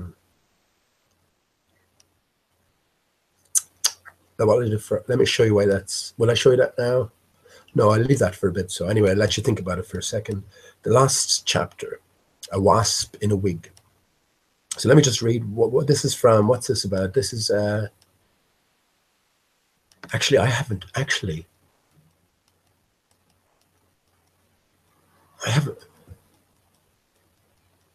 thought this was just a random link, but it turns out that it's AliceInWonderland.net. So it's resources.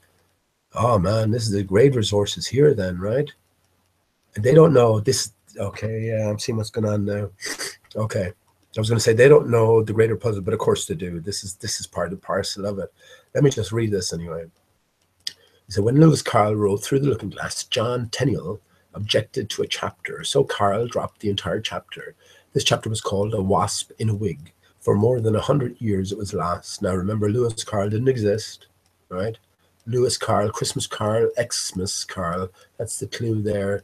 But there's so much within his own life story that points you to the fact that he didn't exist, and it's representative. He's the third from the birth. He's dated the birth date itself to he's the third of 11 children. Yeah, all these sort of things, right? So we've long gone beyond that. It's interesting, actually. Oh, for fuck's sake!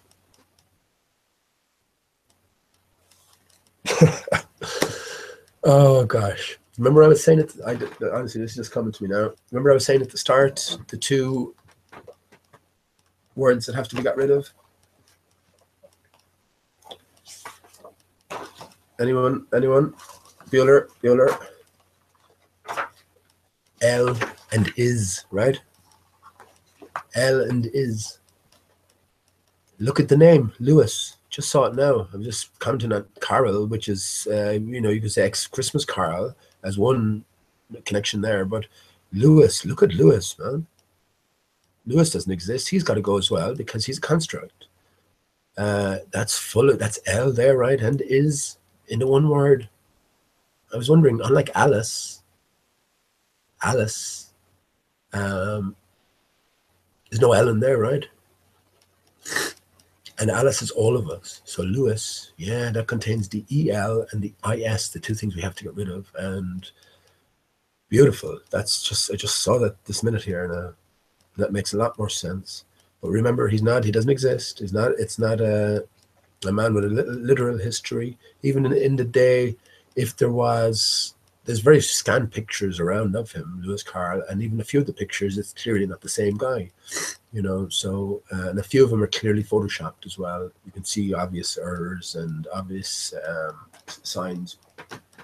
So yeah, he didn't exist, but that's the find of the night. Excellent. Lewis contains L and the W. Here's what I'm going to tell you about the W now. Look at the W. Sure, I might as well say it now. Look at the W. Yeah, let me get this up.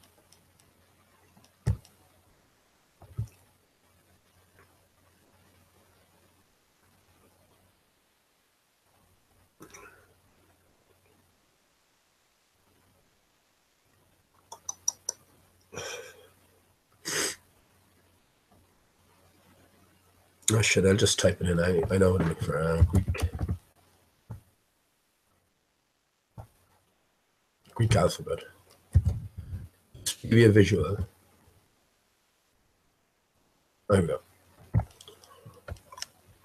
I have this saved actually. Just to give you a visual.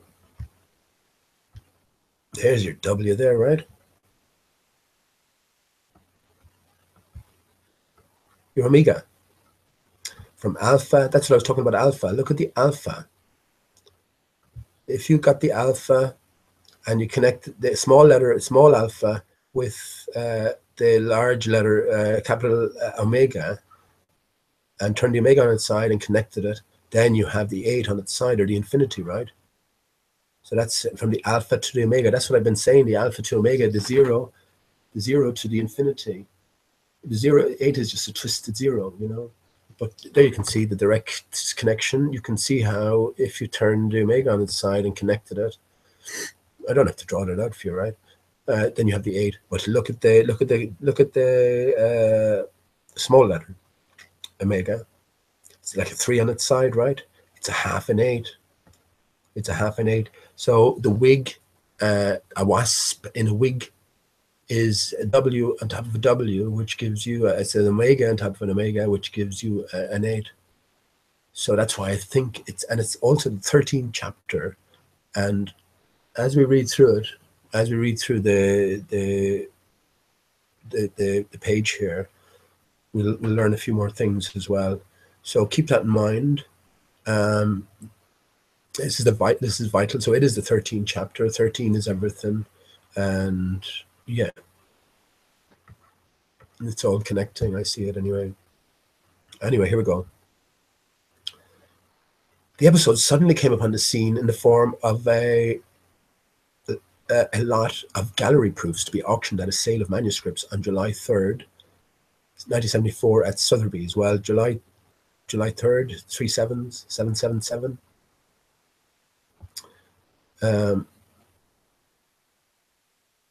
You could also say 3 and 7 is 10, which will become important as well, at Sotheby's.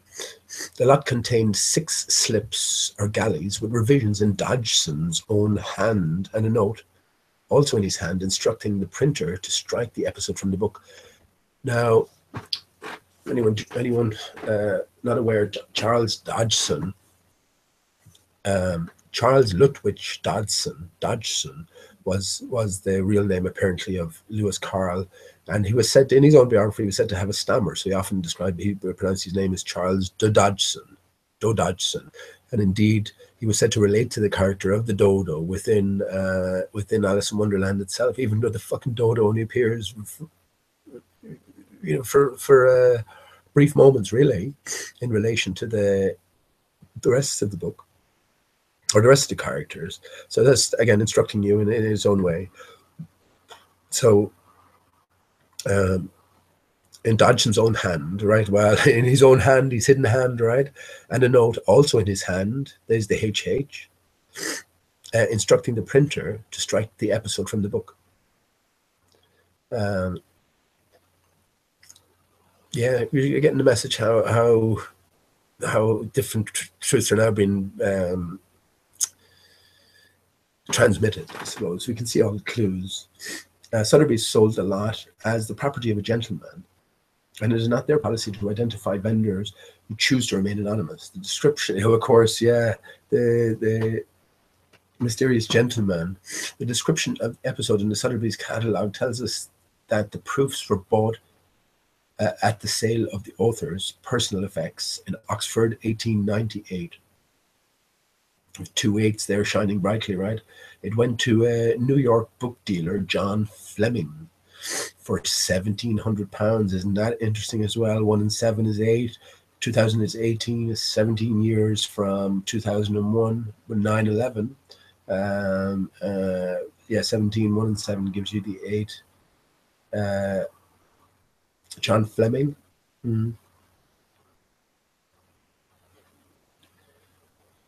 Well, the J just sticking out, particularly to me now, nothing else. Well, Fleming itself, but okay, well, I can I can think about that now. Forget about John Fleming in it for a second. Once again, the episode went underground. Fleming thought it necessary to protect the identity of the client for whom he had purchased the work. Fortunately, however, he agreed to settle a letter to the purchaser, and when Martin Gardner wrote to the anonymous owner, he received a reply from Norman Armour, Jr. of New York. Armour gave Gardner, this is all encoded writing, all these names are most definitely made up, I'm thinking, especially once we get down a little bit further. Armour gave Gardner a copy of the episode. Source, the last chapter of Alice, New Zealand listener, 8th of the 4th, 1978. So actually, I was just thinking, £1,700 back in 1978 would have been a quite substantial amount. I wonder how much it would equate to now. Maybe you could have got a house for that amount. Maybe not. Maybe not. Well, close enough anyway. It would be substantial anyway. Maybe 50,000 these days. Although that's not much. These days it's most definitely valued. Well, this whole story is nonsense anyway, but it's invaluable. Let's put it that way. Certainly invaluable to us. There are many different opinions about the reasons why Tenniel, I'll get back to Tenniel in a second, didn't accept this chapter. Also, some people think that the chapter is a fake because they feel the writing doesn't live up to the quality of the rest of Lewis Carroll's writing. Caroline Leach reminds us that the authenticity of the galley proofs have never been established. For example, by analysing the paper, ink, and handwriting, we are therefore not 100% sure that Lewis Carroll actually wrote this chapter. However, on June 1870, Tenniel wrote to Carroll, "My dear Dodgson, my dear Dodgson, I think that when the jump occurs in the railway scene, you might very well make Alice lay hold of the goat's beard as being the object nearest to her hand, instead of the old lady's hair. The jerk would actually throw them together. Don't think me brutal, but I am bound to say that the wasp chapter does not interest me in the least, and I can see my way to a picture. If you want to shorten the book, I can't help thinking with all submission that this is your opportunity. In an agony of haste, yours sincerely, J. Tenniel." The source is Gardner M. The annotated Alice, 1998, page 221. So look at this. Look, how easy would it be to fake any of this stuff like nonsense? Anyway, Tenniel also commented, "A wasp in a wig is altogether beyond the application of art." There's that word art again, right? Mozart, which plays a fundamental, will play a fundamental part in the final piece of the puzzle. It's part and parcel of it. But we have Mozart, which is the answer to the musical aspect of the puzzle, with Twinkle, Twinkle, Little Star. Mozart was credited with writing it, and it just fits, and we know that that's right. Well, Mozart breaks into 3 parts: M, your OZ, Oz, and then 13. M, OZ, and then ART, art. Or art is in the middle of earth, right? EARTH. Therefore, the most prevailing view about the omission of the chapter is that Tenniel didn't want to draw a picture of a wasp in a wig. Look at how fabricated this looks here. Are we supposed to read this, actually? I haven't read that. Let me just...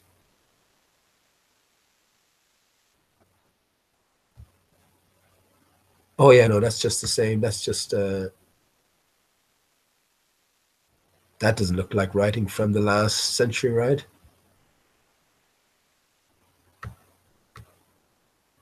Anyway, we're not to take any of this literally. Oh, shit.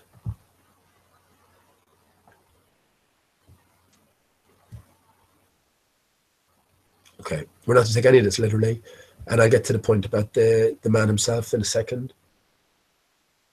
So yeah, it seems like Teddy didn't want to draw a picture of a wasp in a wig. It could also be the case that he just didn't have time to make another picture because he had a punch deadline coming up. Martin Gardner suggests that it was the wasp's criticism of Alice's eyes that made the one-eyed Tenniel decide not to cooperate. The chapter should probably follow after the chapter about the White Knight. Now, isn't that this is so interesting, right? So we have a one-eyed Tenniel. So let's just have a look at Tenniel again. what he has to say. Anyone with thoughts upon what this is significant, of course. What does significantly mean? I'm sure in Masonic language, isn't it? Is I don't know. Yeah, I'm not sure about that. I think as a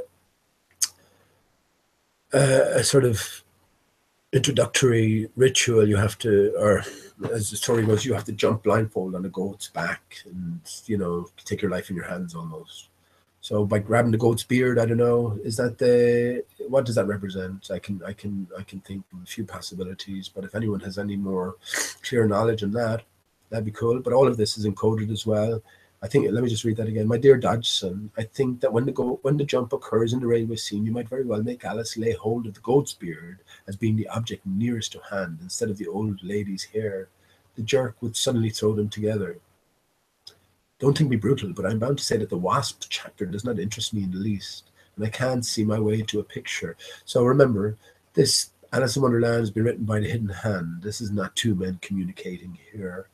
So something else has been told. So because we've learned everything is opposite, the wasp chapter should interest us the most. Then, yeah, are you seeing what I'm saying? If you want to help shorten the book, I can't help thinking with all submission that this is your opportunity. This beard. Why are this underlined here? So he obviously has underlined it, and yeah, he has underlined. Well, down here, look. See it, beard, and this. Well, this th and the is. That was another word that combines the two. We want to keep the th. And we don't want to get rid of the is. These are all vibrations that we use to breathe things into existence. So look at the name, In Agony of Haste, You're Sincere. That sounds totally nonsense, doesn't it? I mean, so, you know, our sort of antenna should be up straight away as it is. So look at the name. We have J, Tenniel. Right, well, J is 10. J is the 10th letter. So we have 10, 10, and Neil. So Neil to the 10, Neil to the X. X is 10 as well. So it's very interesting, isn't it? All encoded. So the name itself is encoded. That's what I say anyway. That's 10, 10, Neil. Neil before the X, but we want to move on from the X. You see, we want to move to the 11. This is what it's all about. This is where we're almost at. So any thoughts on what does it mean to, yeah, is he pointing us out that this is like we've already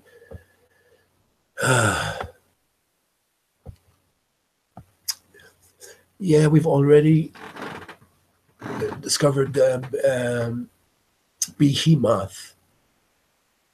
So are we ahead? We're ahead of the game as well, I think, in this. But beard, where does beard come into this? B-E, yeah, B-E. So we have B-E-T-H, look.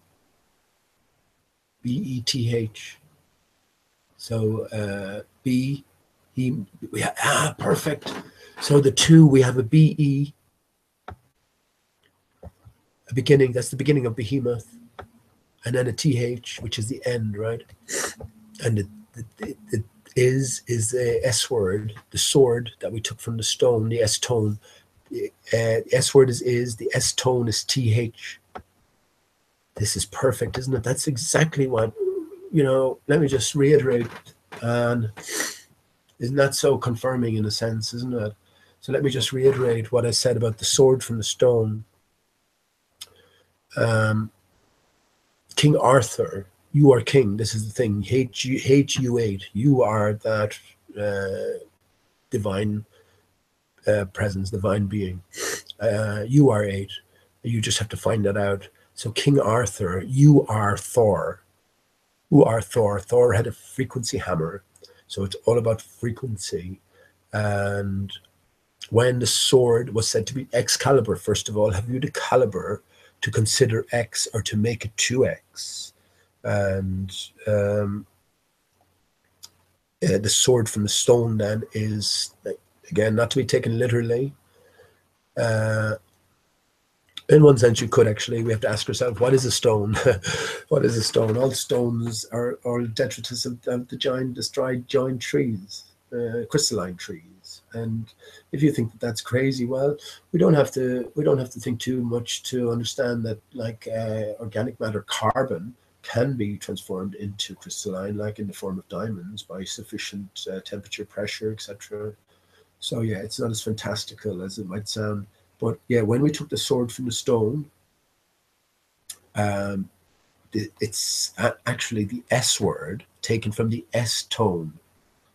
So when we went through that process, the S word is, but most especially that harsh z, vibration and feel and sound, as well as the philosophical is attaching a reality to something. We should be very careful about doing that. And look, you actually look. This is, so we have Isis. We have Isis here at the back of it. So that's another connection. But yeah, anyway, the sword from the stone is the S word from the S tone. So the S word is, and the S tone is TH. That's the softened S sound. So we've taken the is word from the TH, and then we can say behemoth. So let me just, while I'm on it now, you can try it, what I was saying the last time, you can try it with one breath on each syllable, like be, whatever you're comfortable with. I think it works both ways, but what I'm tending to shorten it down to now is everything in one breath. So let me just do that briefly to give you an idea. The vital aspect is through closed teeth, not heavily closed teeth. Just your teeth are touching and they're vibrating, and this sets the vibration through you. Then, but yeah. So just in one breath, it's behemoth,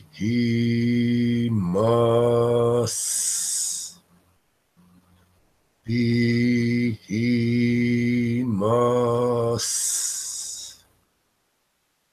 behemoth. That's what it is. It's 3 times, and you can feel the vibration going around your skull, especially. But you should be able to feel it throughout your whole body.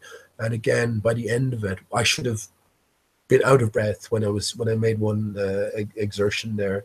You know what I mean? So you're sort of exaggerating it a bit, but you're feeling it as well. I think it will take time to perfect, but yeah, don't enter any of this lightly, is what I'll say to you anyway. That's for sure. But look at the word this here. That's perfect, right? Because the sword from the stone is the word is taken from the TH sound. We're given the clue. We're given the answer here, well, in one form. Actually, look at how close this is. There's Beth, behemoth. So there's the beginning and the end.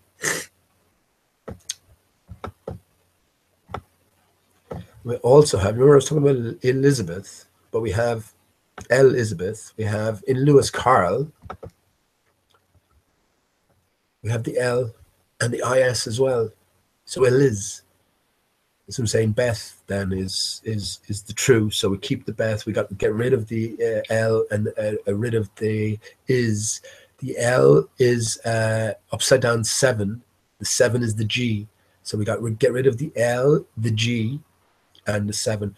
And I was saying this to Isa last night. When you think about basic sounds, anger is expressed with a grrr, in written form. G R R R. Isn't that very telling? Isn't it? Isn't it? And he mentioned Grimm brothers fairy tales, which are all very dark. Again, with that G R R, it's all about vibrations. I mentioned it about the when universally, the him sound, is a H sound, and the M sound. It's universally sort of positive. Well, not universally positive, but you know what I mean. For something nice and tasty. Laughter, haha, all of these things count, and it's the vibration which it sets up more than anything else. When we see an R, That's a different thing. Like I said on your keyboard there, U, as you can spell it, Y-O-U, but the letter U also adequately represents it. It's the same with B, right? B, or it could be B-E, the letter. Um, R is the same, or R, because R is part of is. So when you see R involved, you have an R involved in the beard there, then yeah, that's part and parcel of is. And is what we want to is what needs to go. You know, it's part of the construct. Like Jesus has that is, that harsh is sound, iz or is. Jesus has to go. It's a construct. You know, we can't give life to something that has no life. Jesus is represented to it, and this is the idea behind it. This all ties into our own true selves, our own true powers, I think, and we are awakening up to that. And yeah, Tesla told us it's all about frequency and vibration, as within, so without. So isn't that very interesting now? Just that alone tonight, and I'm probably boring as hell tonight, not saying much, and not coming across greatly because of a cold or whatever. But just for that alone, brilliant confirmation. So we're ahead of the game. We're ahead of the game, and that just tells me Behemoth is the solution to the Bible, and that has to be the biggest. That has to be the biggest thing to find. I can't think of anything bigger than that, because the way I see it now, that allows us. That's our pathway now to take us back into our divinity. Only say the word, and I shall be healed. Right? Be healed. B-E-H-E. It has to have an E-L at the end, right? Be healed, because it's not complete. But yeah, half the word is there. Just like Elizabeth is half the word, and the rest has to go. It's the same with be healed. I was thinking about the D, and you know this character Marble, D Marble. I was wondering what's D Marble, and straight away to me, Marble Arch. I was wondering what the fuck is the Marble Arch? What's going on there? I think it's your head. It's your crown chakra. And when you're doing this Behemoth chant, you can feel your head sort of frequent vibrating. The way I look upon it, right? Imagine you were working on a jackhammer all day, or you know, something that vibrated really quickly, and you just couldn't avoid contact with it. You know, that sends that vibration through you. Well, some vibrations can be negative and detrimental, destructive, like the is in more ways than one. It's destructive because we've been told what is for long enough, right? And we've been completely mistaken. So the power again resides within us, and yeah, it depends on what the meaning of the word is. So that's the ultimate solution, Behemoth.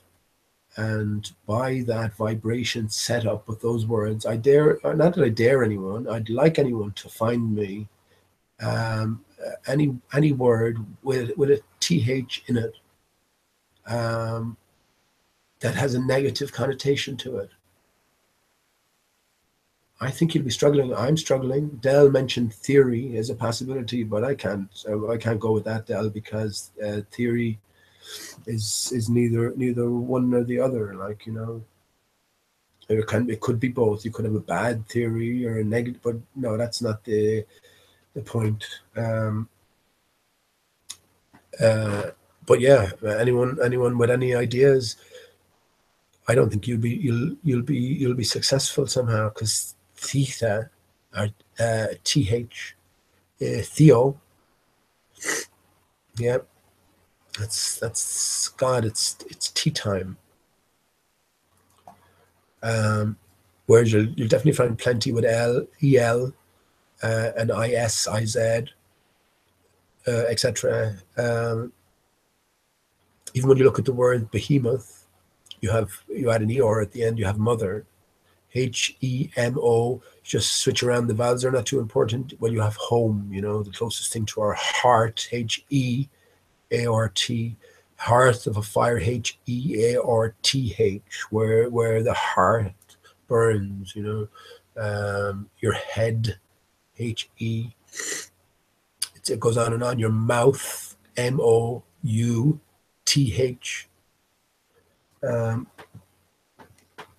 So yeah, I'm delighted with that find now. So that's two excellent finds. Lewis Carroll, Lewis. And remember what we said about the W and the omega? It's half an 8. It's a 3 in one sense, you know.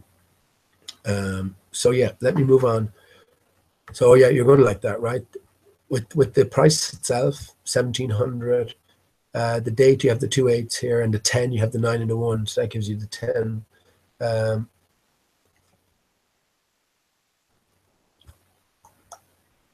Yeah, and the name itself, J 10 Neil. J is 10, 10, 10, 10 Neil. Right. Well, we're in the time of the 10. All the illusion has been shattered. So once this puzzle has been solved, then J 10 Neil goes away. You know, we move into the 11. We wake up. Yeah. So it's recommended. So let me get on to reading it anyway. It's recommended, or the chapter should probably follow after the chapter about the White Knight, which I reread the last time. That brought us and told us the importance of my heart and loot, right? I said loot backwards is etul, E-T-U-L. That's exactly the same phonically as étoile, and étoile is French for star, right? So my heart and loot. Move the H to the back, you have my earth and star. All there is the sun. That's what I've been saying. There is no stars outside the sun. If you threw a big blanket over the sun at the north center, everything would go dark. Everything. So that's what's encoded there. I give thee all, I can no more, is a poem by Thomas More. Isn't that?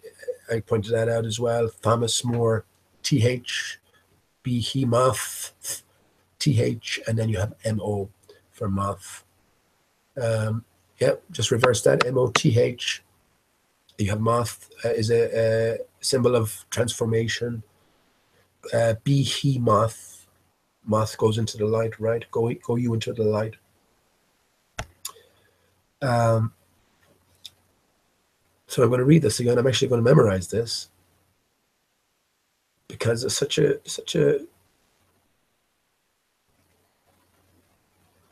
great feel to it. Alice tells us categorically that if anything else, this is the thing that she remembers the most. So this is pointing us to its utmost importance.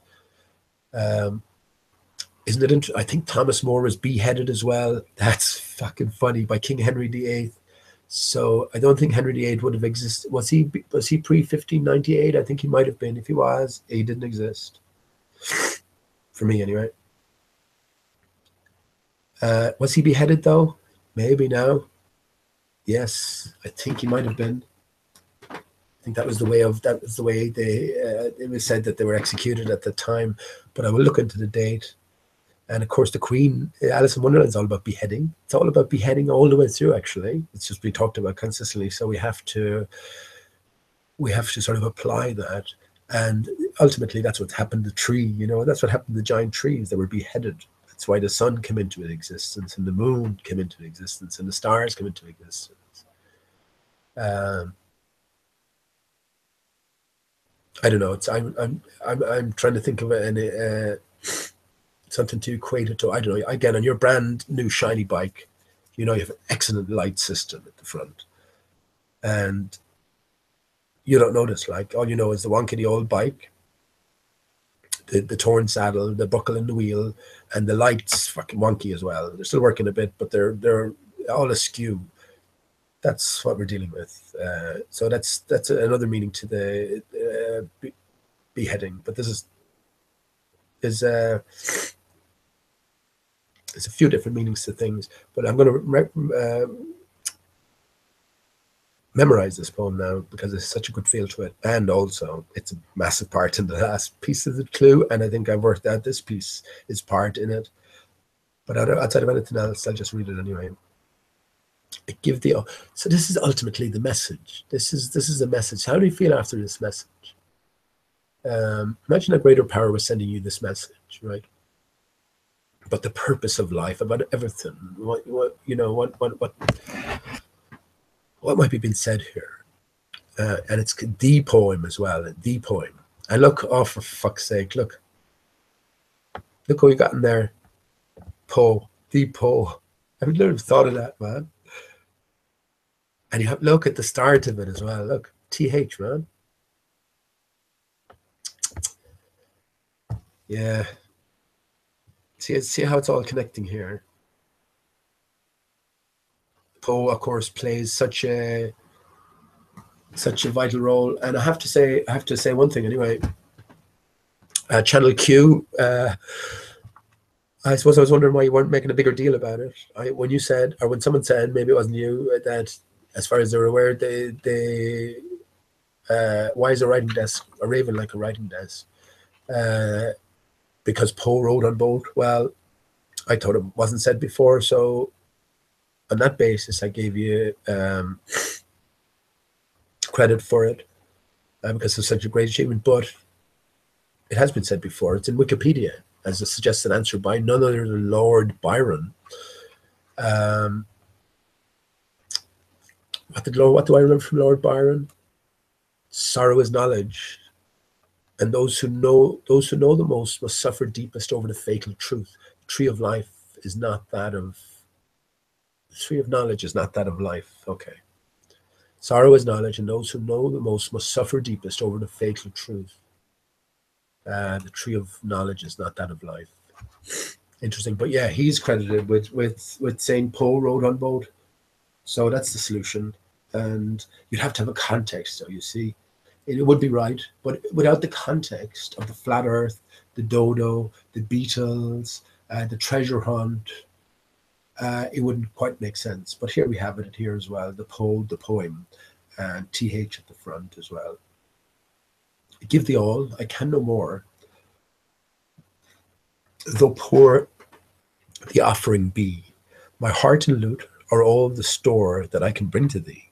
A lute whose gentle song reveals the soul of love full well, and better far a heart that feels much more than lute could tell. Though love and song may fail, alas, to keep life's clouds away, at least 'twill make them lighter pass, or gild them if they stay. And even if care at moments flings a discord o'er life's happy strain, let love but gently touch the strings, till all be sweet again. Lovely, excellent, but it's not perfect. You know what I mean? It's not. It's a nice sentiment and it's a nice feel to it, but you get a sense of something else going on here, and of course there is. Yeah, it's encoded. Every word is chosen.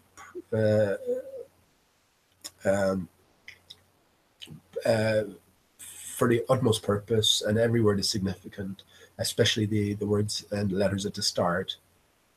So yeah, I just went back to that briefly. My heart and lute, brilliant. It's my earth and stars. That's everything, isn't it? My earth and stars, and yeah, it's all tying together. So let me get back to sorry, that's the reason I went on there. At the end of chapter 8, Alice told us this was, of all the things, this was the thing that stuck with her most. So this is the most important part. Then comes this missing chapter. So just before Alice is made queen, and I thought that jump a bit sudden as well. So suddenly she leaves the knight, and then she's queen. I was going, what? That seems a bit. We're missing a step or a stage. Well, here's the answer then. And again, this is chapter 13. 13 is everything. Jesus and the 12 disciples. The 12 disciples are the 12 oysters, or 12 constellations, eye stars, the 12 constellations, and the 12 would be nothing without the 13. So just like chapter Alice in Wonderland, the 12 chapters in Through the Looking Glass will be nothing without the 13. So this is the 13, and this is the final piece necessary.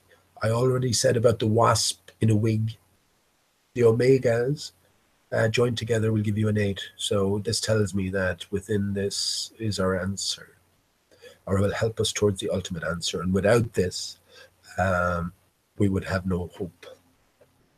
Just like the 12 without the 13, without the sun, the stars are nothing. The stars are nothing. The moon is nothing. The planets are nothing. Yeah, but the sun is broken. Okay, so let me get on to reading it. The contents of a wasp in a wig. Now, I wonder who...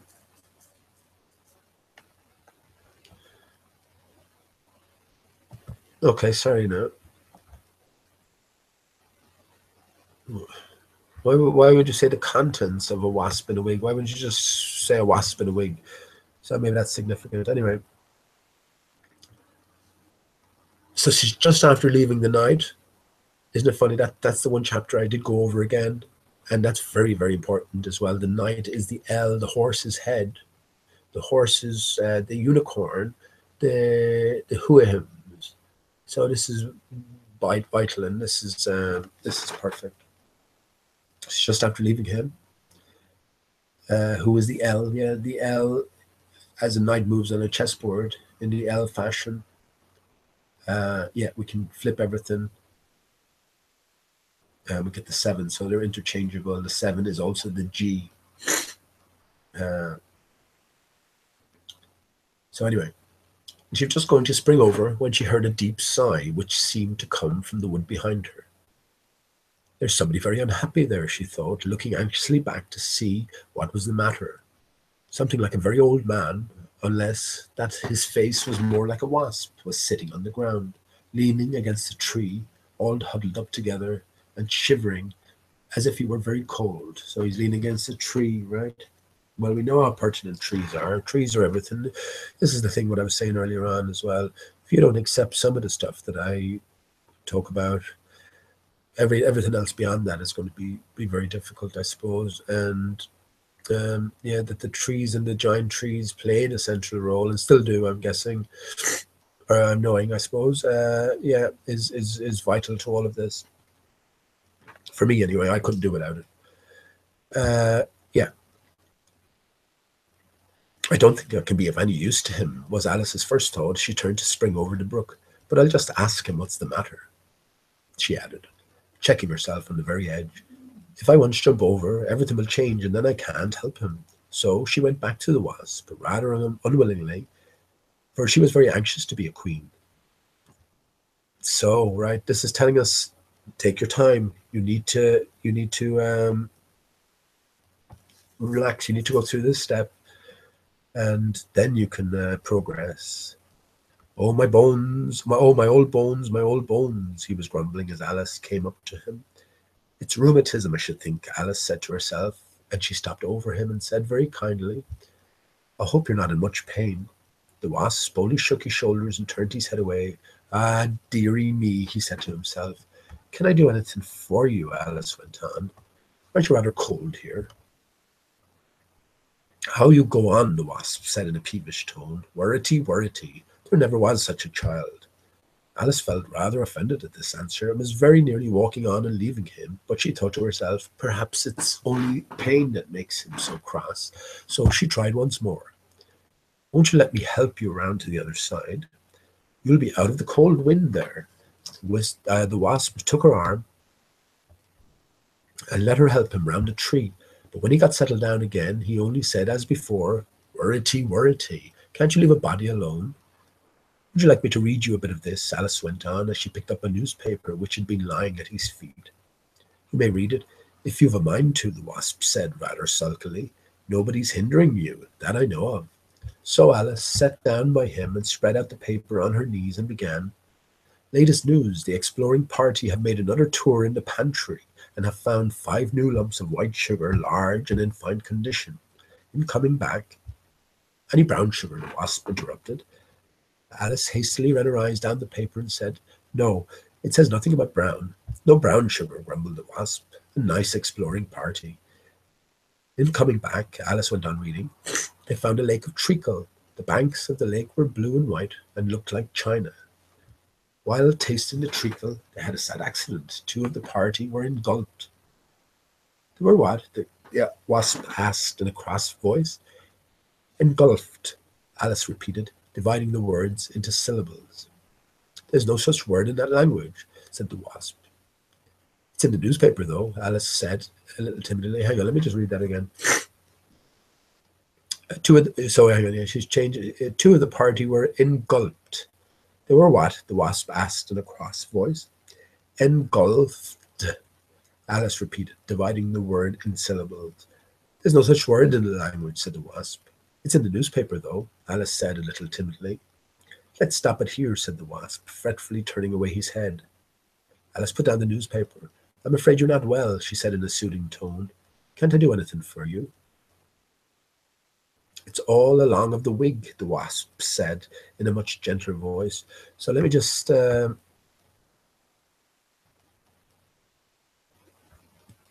I'll get back. I'll read it first, okay, and then I'll just have a few questions.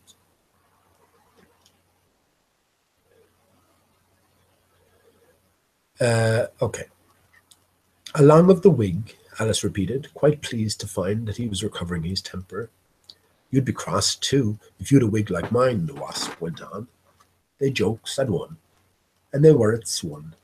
And then I gets cross, and I gets cold, and I gets under a tree, and I gets a yellow handkerchief, and I ties up my face, as at the present. Alice looked pityingly at him. Tying up the face is very good for the toothache, she said. And it's very good for the conceit, added the wasp. Alice didn't catch the word exactly. Is that a kind of toothache, she asked. The wasp considered a little. Well, no, he said. It's when you hold up your head so, without bending your neck. Oh, you mean stiff neck, said Alice. The wasp said, that's a newfangled name. They called it conceit in my time. Conceit isn't a disease at all, Alice remarked. It is, though, said the wasp. Wait till you have it, and then you'll know. And when you catches it, you try tying a yellow handkerchief around your face. It'll cure you in no time. He untied the handkerchief as he spoke, and Alice looked at his wig in great surprise. It was bright yellow, like the handkerchief, and all tangled and tumbled about like a heap of seaweed. You could make your wig much neater, she said, if only you had a comb. What, you're a bee, are you? The wasp said, looking at her with more interest. And you've got a comb, much honey. It isn't that kind, Alice hastily explained. It's to comb hair with. Your wig's so very rough, you know. I'll tell you how I came to wear it, the wasp said. When I was young, you know, my ringlets used to wave. A curious idea came into Alice's head. Almost everyone she had met had repeated poetry to her, and she thought she would try it. She would try if the wasp couldn't do it too. Would you mind saying it in rhyme? She asked very politely. It ain't what I'm used to, said the wasp. However, I'll try. Wait a bit. He was silent for a few moments, and then he began again. When I was young, my ringlets waved and curled and crinkled on my head. And then they said you should be shaved and wear a yellow wig instead. But when I followed their advice, and they had noticed the effect, they said I did not look so nice as they had ventured to expect. They said it did not fit, and so it made me look extremely plain. But what was I to do, you know? My ringlets would not grow again. So now that I am old and grey, and all my hair is nearly gone, they take my wig from me and say, how can you put such rubbish on? And still, whenever I appear, they hoot at me and call me pig. And that is why they do it, dear, because I wear a yellow wig. I'm very sorry for you, Alice said heartily, and I think if your wig fitted a little better, they wouldn't tease you quite so much.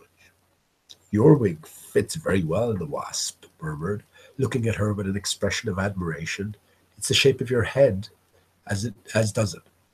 Your jaws ain't well shaped, though. I should think you couldn't bite well.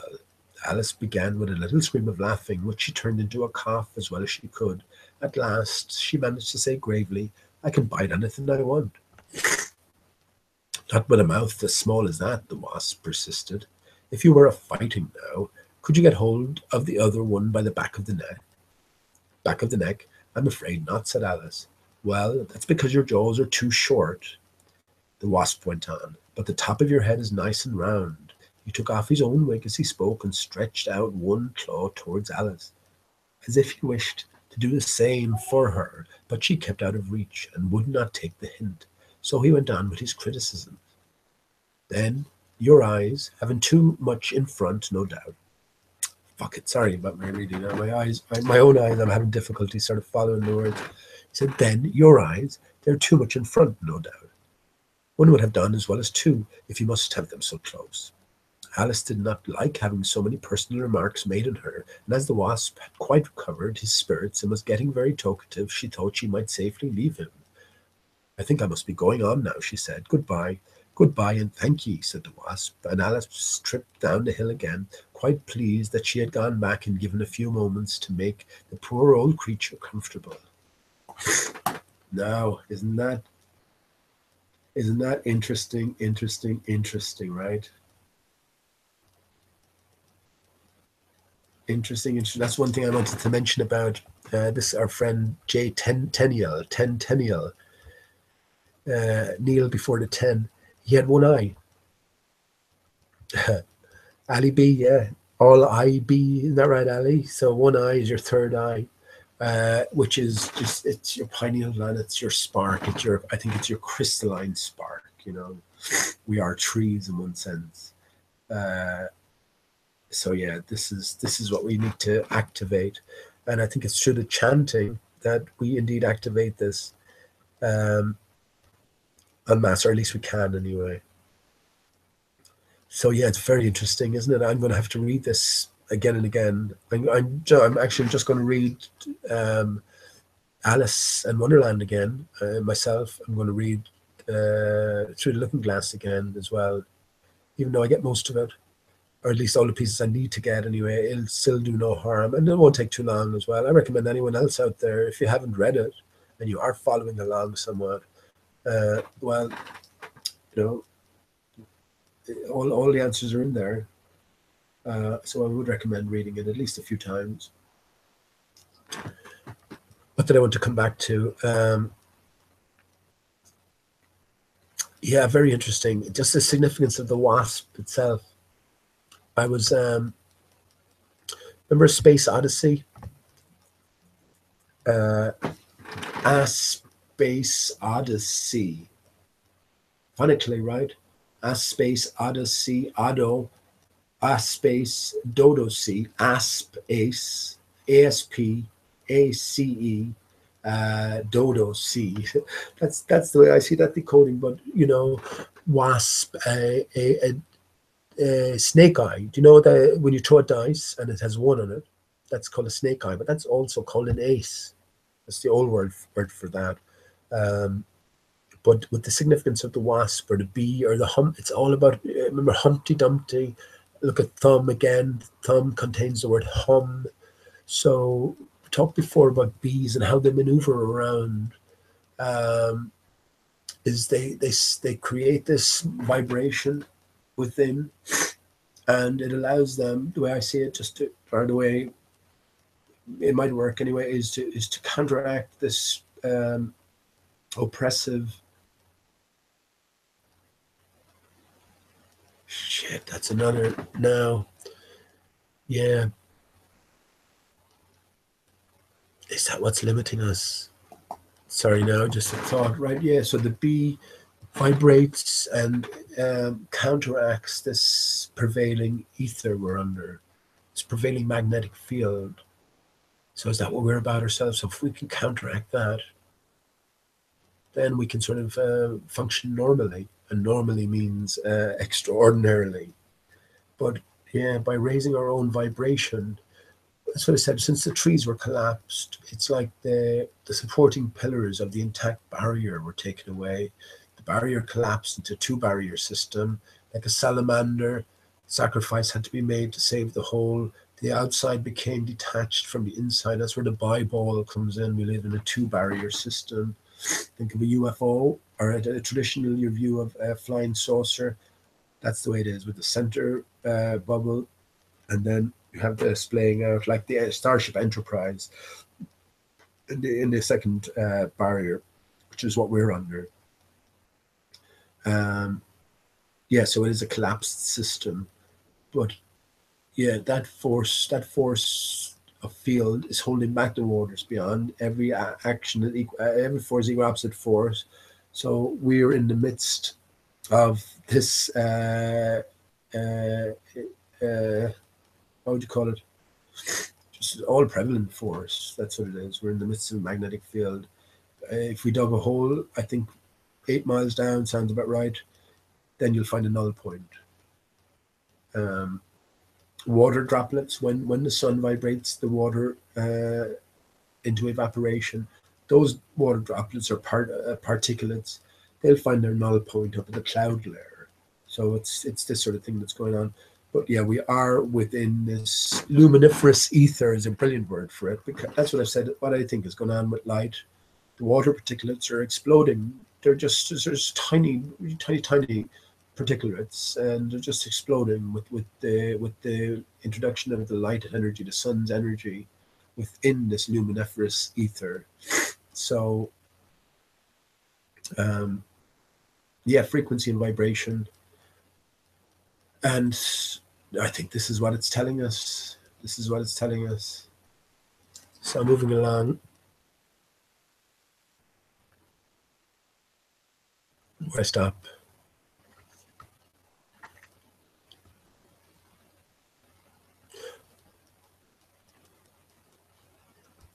Again, we're being told, yeah, everything will change, and then I can't help him. So we have to come back, and this is vital. Then this is what this is telling us. This is a vital chapter. We cannot progress without this, even though we did progress without it within the book. But this has got beyond the book now. This is part of the greater puzzle, and this is where this is so important. I wonder when that was posted. Actually, let me just have a look. I wonder how long that was there.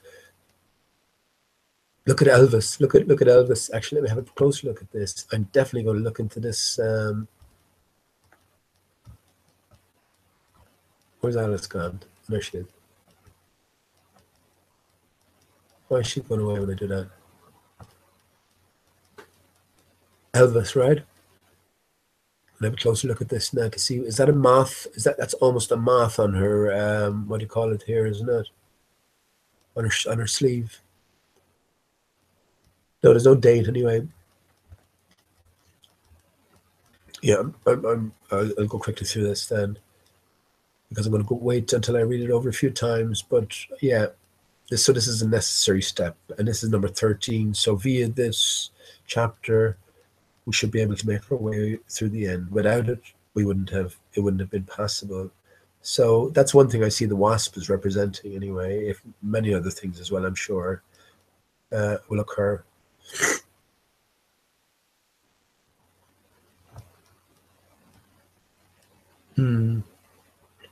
Even the exploring party itself. I mean, we know that. Well, I think we know that the ultimate solution is going to be a destination, a particular exact location to head for, and then you'll be taken home. An idea about what that might be, what do you call it anyway, but we'll need clarification for that. But yeah, maybe this is what all this stuff is telling us about the exploring party. Yeah, I'll have to look into that a bit more. There was just one other piece I was going to say something about. That's what I said about the marble arch, yeah. So D marble. So the D is an arch if you turn it on its side, right? If you connect two Ds together, then you have an 8. But the marble arch is your dome, the top of your head. I have a ball top of my head, so that's our marble arch. And once you can get the bells to ring, in other words, once you can vibrate into a certain frequency, I think that will counteract the ether beyond, and then you'll be able to live up to our natural potential. I think it's something along those lines. But yeah, the marble arch is where you place the crown, right? But the crown always, your head will always stick above the crown, top of your head. So yeah, this is what I see here, and yeah, the very fact that he's a wig. So what part does hair play in all of this?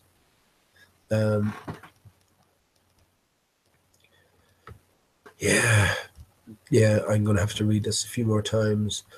A few choice words. Toothache. We know teeth. Teeth is a big clue as well, with the Teeth and the H, teeth backwards.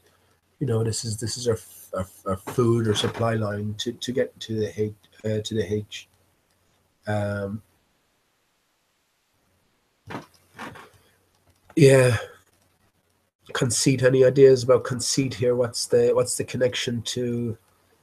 No, I'll just have to go over that again. I'm not going to push anyone for. Yeah. Hmm.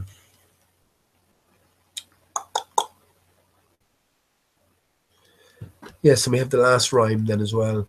I wonder, does that play any part?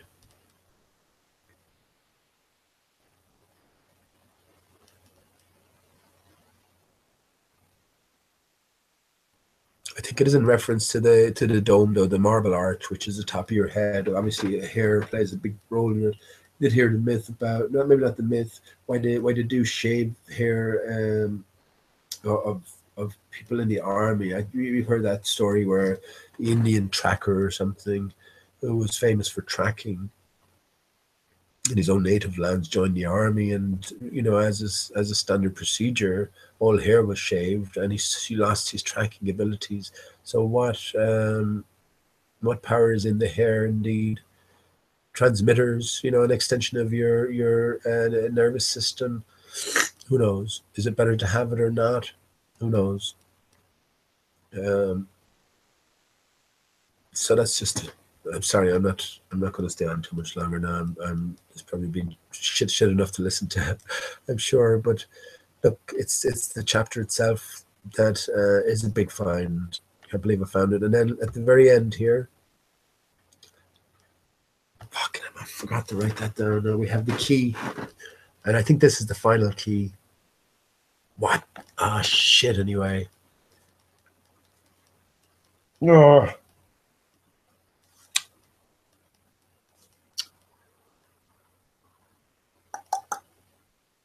I'm just kicking myself here now because I saw a shape with a circle and a cross at the top, and I meant to make a note of it, but I never made a note of it. Now I can't remember what it was in connection with, and I know it was in connection with this final key here. This key at the end. This is the final key. I'm absolutely positive of it now, but I'm raging that I can't think of that connection. It was like a circle, right? It was like a circle and tree. How would you put it? Yeah, I my screen share. So it was like a circle here, and three of these things were coming out on either side, and there was none at the bottom. It was something like that, and I said, I was going to make a note of it, and then I said, "Fuck it, I come back to it," but now I can't remember where it is. Not to worry, that'll turn up again. Yeah, this is. I've just found this. I've just found this site now, and I didn't realize it was dedicated to Alice in Wonderland. So this is going to be very interesting, just to have a read through and see what sort of. I'm not going to go too deeply into it because these places won't give you the answers, but they will guide you and help you along, give you clues. So we're at the later stages of all of this, so we can decode this a lot easier than most people. And I was thinking about that today. I mean, if you weren't input, it's not difficult. This is the thing. This is the genius of all of this. I think it's not difficult, but it's just you have to be in possession of many different little keys for the greater puzzle to unlock. And yeah, this is the last. It's almost like the last chapter, isn't it? The last chapter, and yeah, every bit of that is encoded in some very significant way. Well, who does the wasp represent? Yeah, have a think about that a bit more. Raging again now. Oh, I know where it was. Lovely. I just thought about it now. Look, I know where it was. Dell, if you're listening, you posted this the other day, I think. I didn't know what it was, never heard of the band, but it's obviously clearly encoded in some fashion, as all of these things are. Oh, nice, nice, nice, nice. Hang on.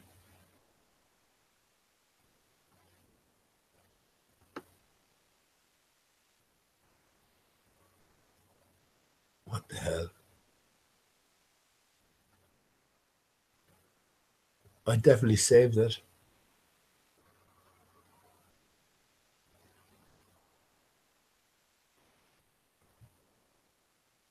Shit. Anyway, where the heck? Actually, no. I would have saved. Well, hang on now. If you're listening, Del, it was. Oh, this might be it here. Look, this is it. I think. Ah, there it is.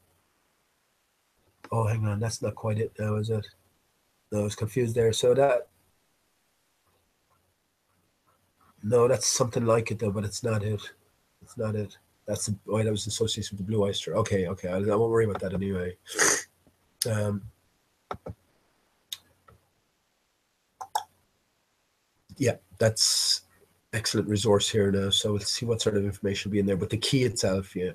So it's adding all the little different keys together until you get to the final key. And I think this is the final key. We can see it X marks the spot. And it tells us, yeah, the last chapter. So yeah, there's there's much more to be found within this, I'm thinking. And I think I'm going to leave it there for the minute because I really should. I just. Oh, let me get another one. Let me just say one more. Maybe I saw the analysis. I wish I could find that again now. Oh yeah, look. Maybe this plays a part in it as well. It's white pawn Alice to play and win in 11 moves. So Lewis Carroll's diagram of the story as a chess game. So that's interesting in itself, isn't it? And I have that up here, and I'm not looking at the solution. I'm gonna just sort of set it up on my own chessboard and try figure it out in 11 moves. It seems it'll be easy enough to do it. So all you have to do is go into Alice in Wonderland and Wikipedia to see that chess game uh, and chess challenge, and it's Lewis Carroll's diagram of the story as a chess game. So there's going to be some clues within that as well. I'm going to, as I said, I have a chessboard here, and I'm going to set that up and try and solve it without looking at the solution. And yeah, that's about it. I'm sorry, I'm definitely waffling on a bit tonight and been a bit distracted. Is hang on, so let me read a few. Let me read a few comments. Well, Jed, you wouldn't have a clue, man. Yeah, you wouldn't have Virgin. There's no point in you being here, man. You wouldn't have a clue about any of this. Um, Asp, riddle me this. Asp is connected with Shakespearean writing. Well, that's interesting in itself. Of course, I say that the same people who wrote the same hand that wrote the works of Shakespeare wrote the Bible, wrote the works of Lewis Carroll. But how is Asp connected with Shakespeare writing? In terms of history, the Asp relates to uh, was it Cleopatra? Cleopatra, did she ever exist? Is that just another fabrication of Shakespeare, or the hidden hand? So, why do you say that Asp relates to Shakespeare? If you're still there, riddle me this.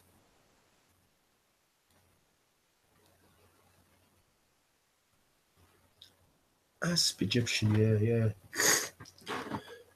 yeah, and wasp, yeah.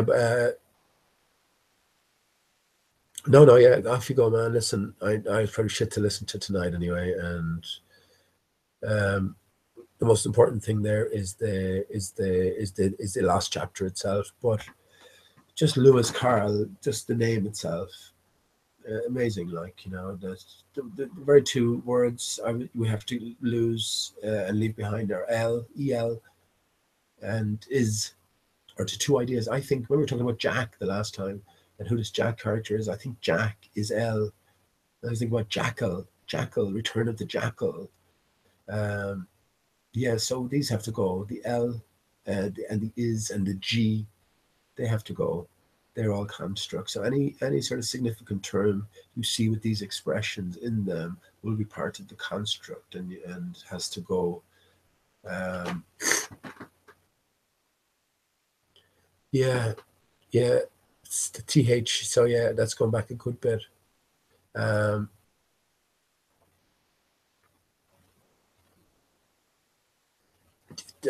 Guitar says, "Do you think the stone could be some type of crystal?" Yes, I do. Yes, I do. It's the crystal inside. It's that spark within that pineal gland, if you will. That's what I think the crystal is. You know, and it's the sword from the stone. This is what will the tone itself, the mantra itself will allow the stone inside to come into its own. The stone to come into its own. A stone that came into its own, right? So do you see how all that connects? Came into its own. See how all that connects. So this is all about you. This is, you know, there's two things going on here in sort of in unison. There's what's going on within and what's going on without. There's our own internal story and what we can solve regarding that, and then there's the external story. As far as I'm concerned, if both are solved, the internal story is solved by behemoth, right? By that repetition of that mantra, which will, yeah, which will shake us out of the spell we're under, literally via that vibration, via that effect, via that mantra.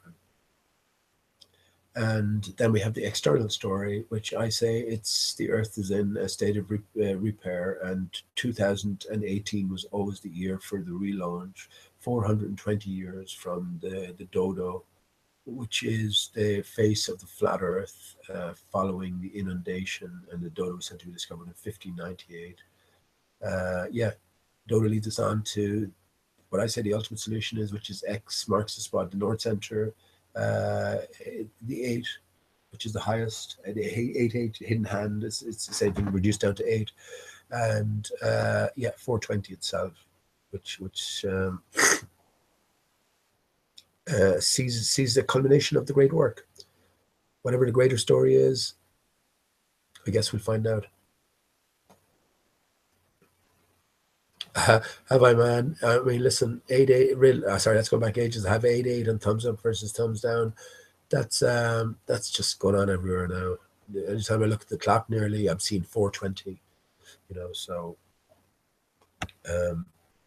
yeah, I'm gonna leave it there. A lot to think about tonight, and yeah, sorry for the lacklusterness about it all. Hope it wasn't too painful to listen to, and yeah, without this, without a wasp in a wig, no further progress. I think could have been possible, and it's very interesting to think that, you know, how would you go about having solved or trying to solve any of this in previous times where we didn't have access to all this information via internet or something like that? How would you do that? And even this piece itself, this is only sold and made public since 1978, so pretty much it's in the last 30, 40 years that this puzzle has become solvable, I should think, but especially with the, what I call it, of the internet, where information is freely available. Yeah, now is the time. It always has been, and we're in the very final stages. So yeah,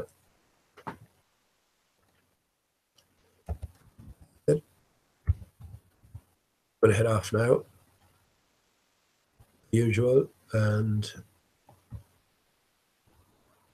apologies for boring the shit out of it. What can you do?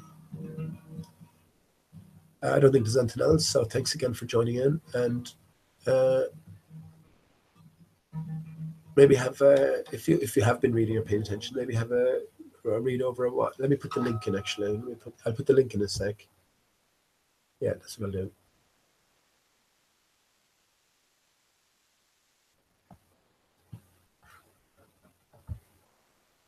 Let's put the link in chat.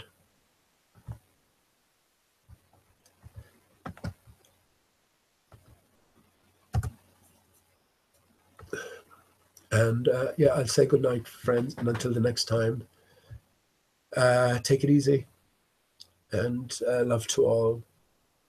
So.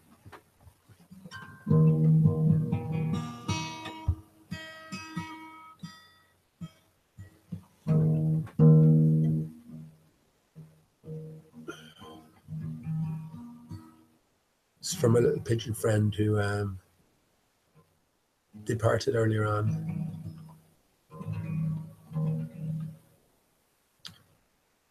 Oh, of all the money that e'er I spent, I have spent it in good company, and all the harm that e'er I did, alas, it was to none but me.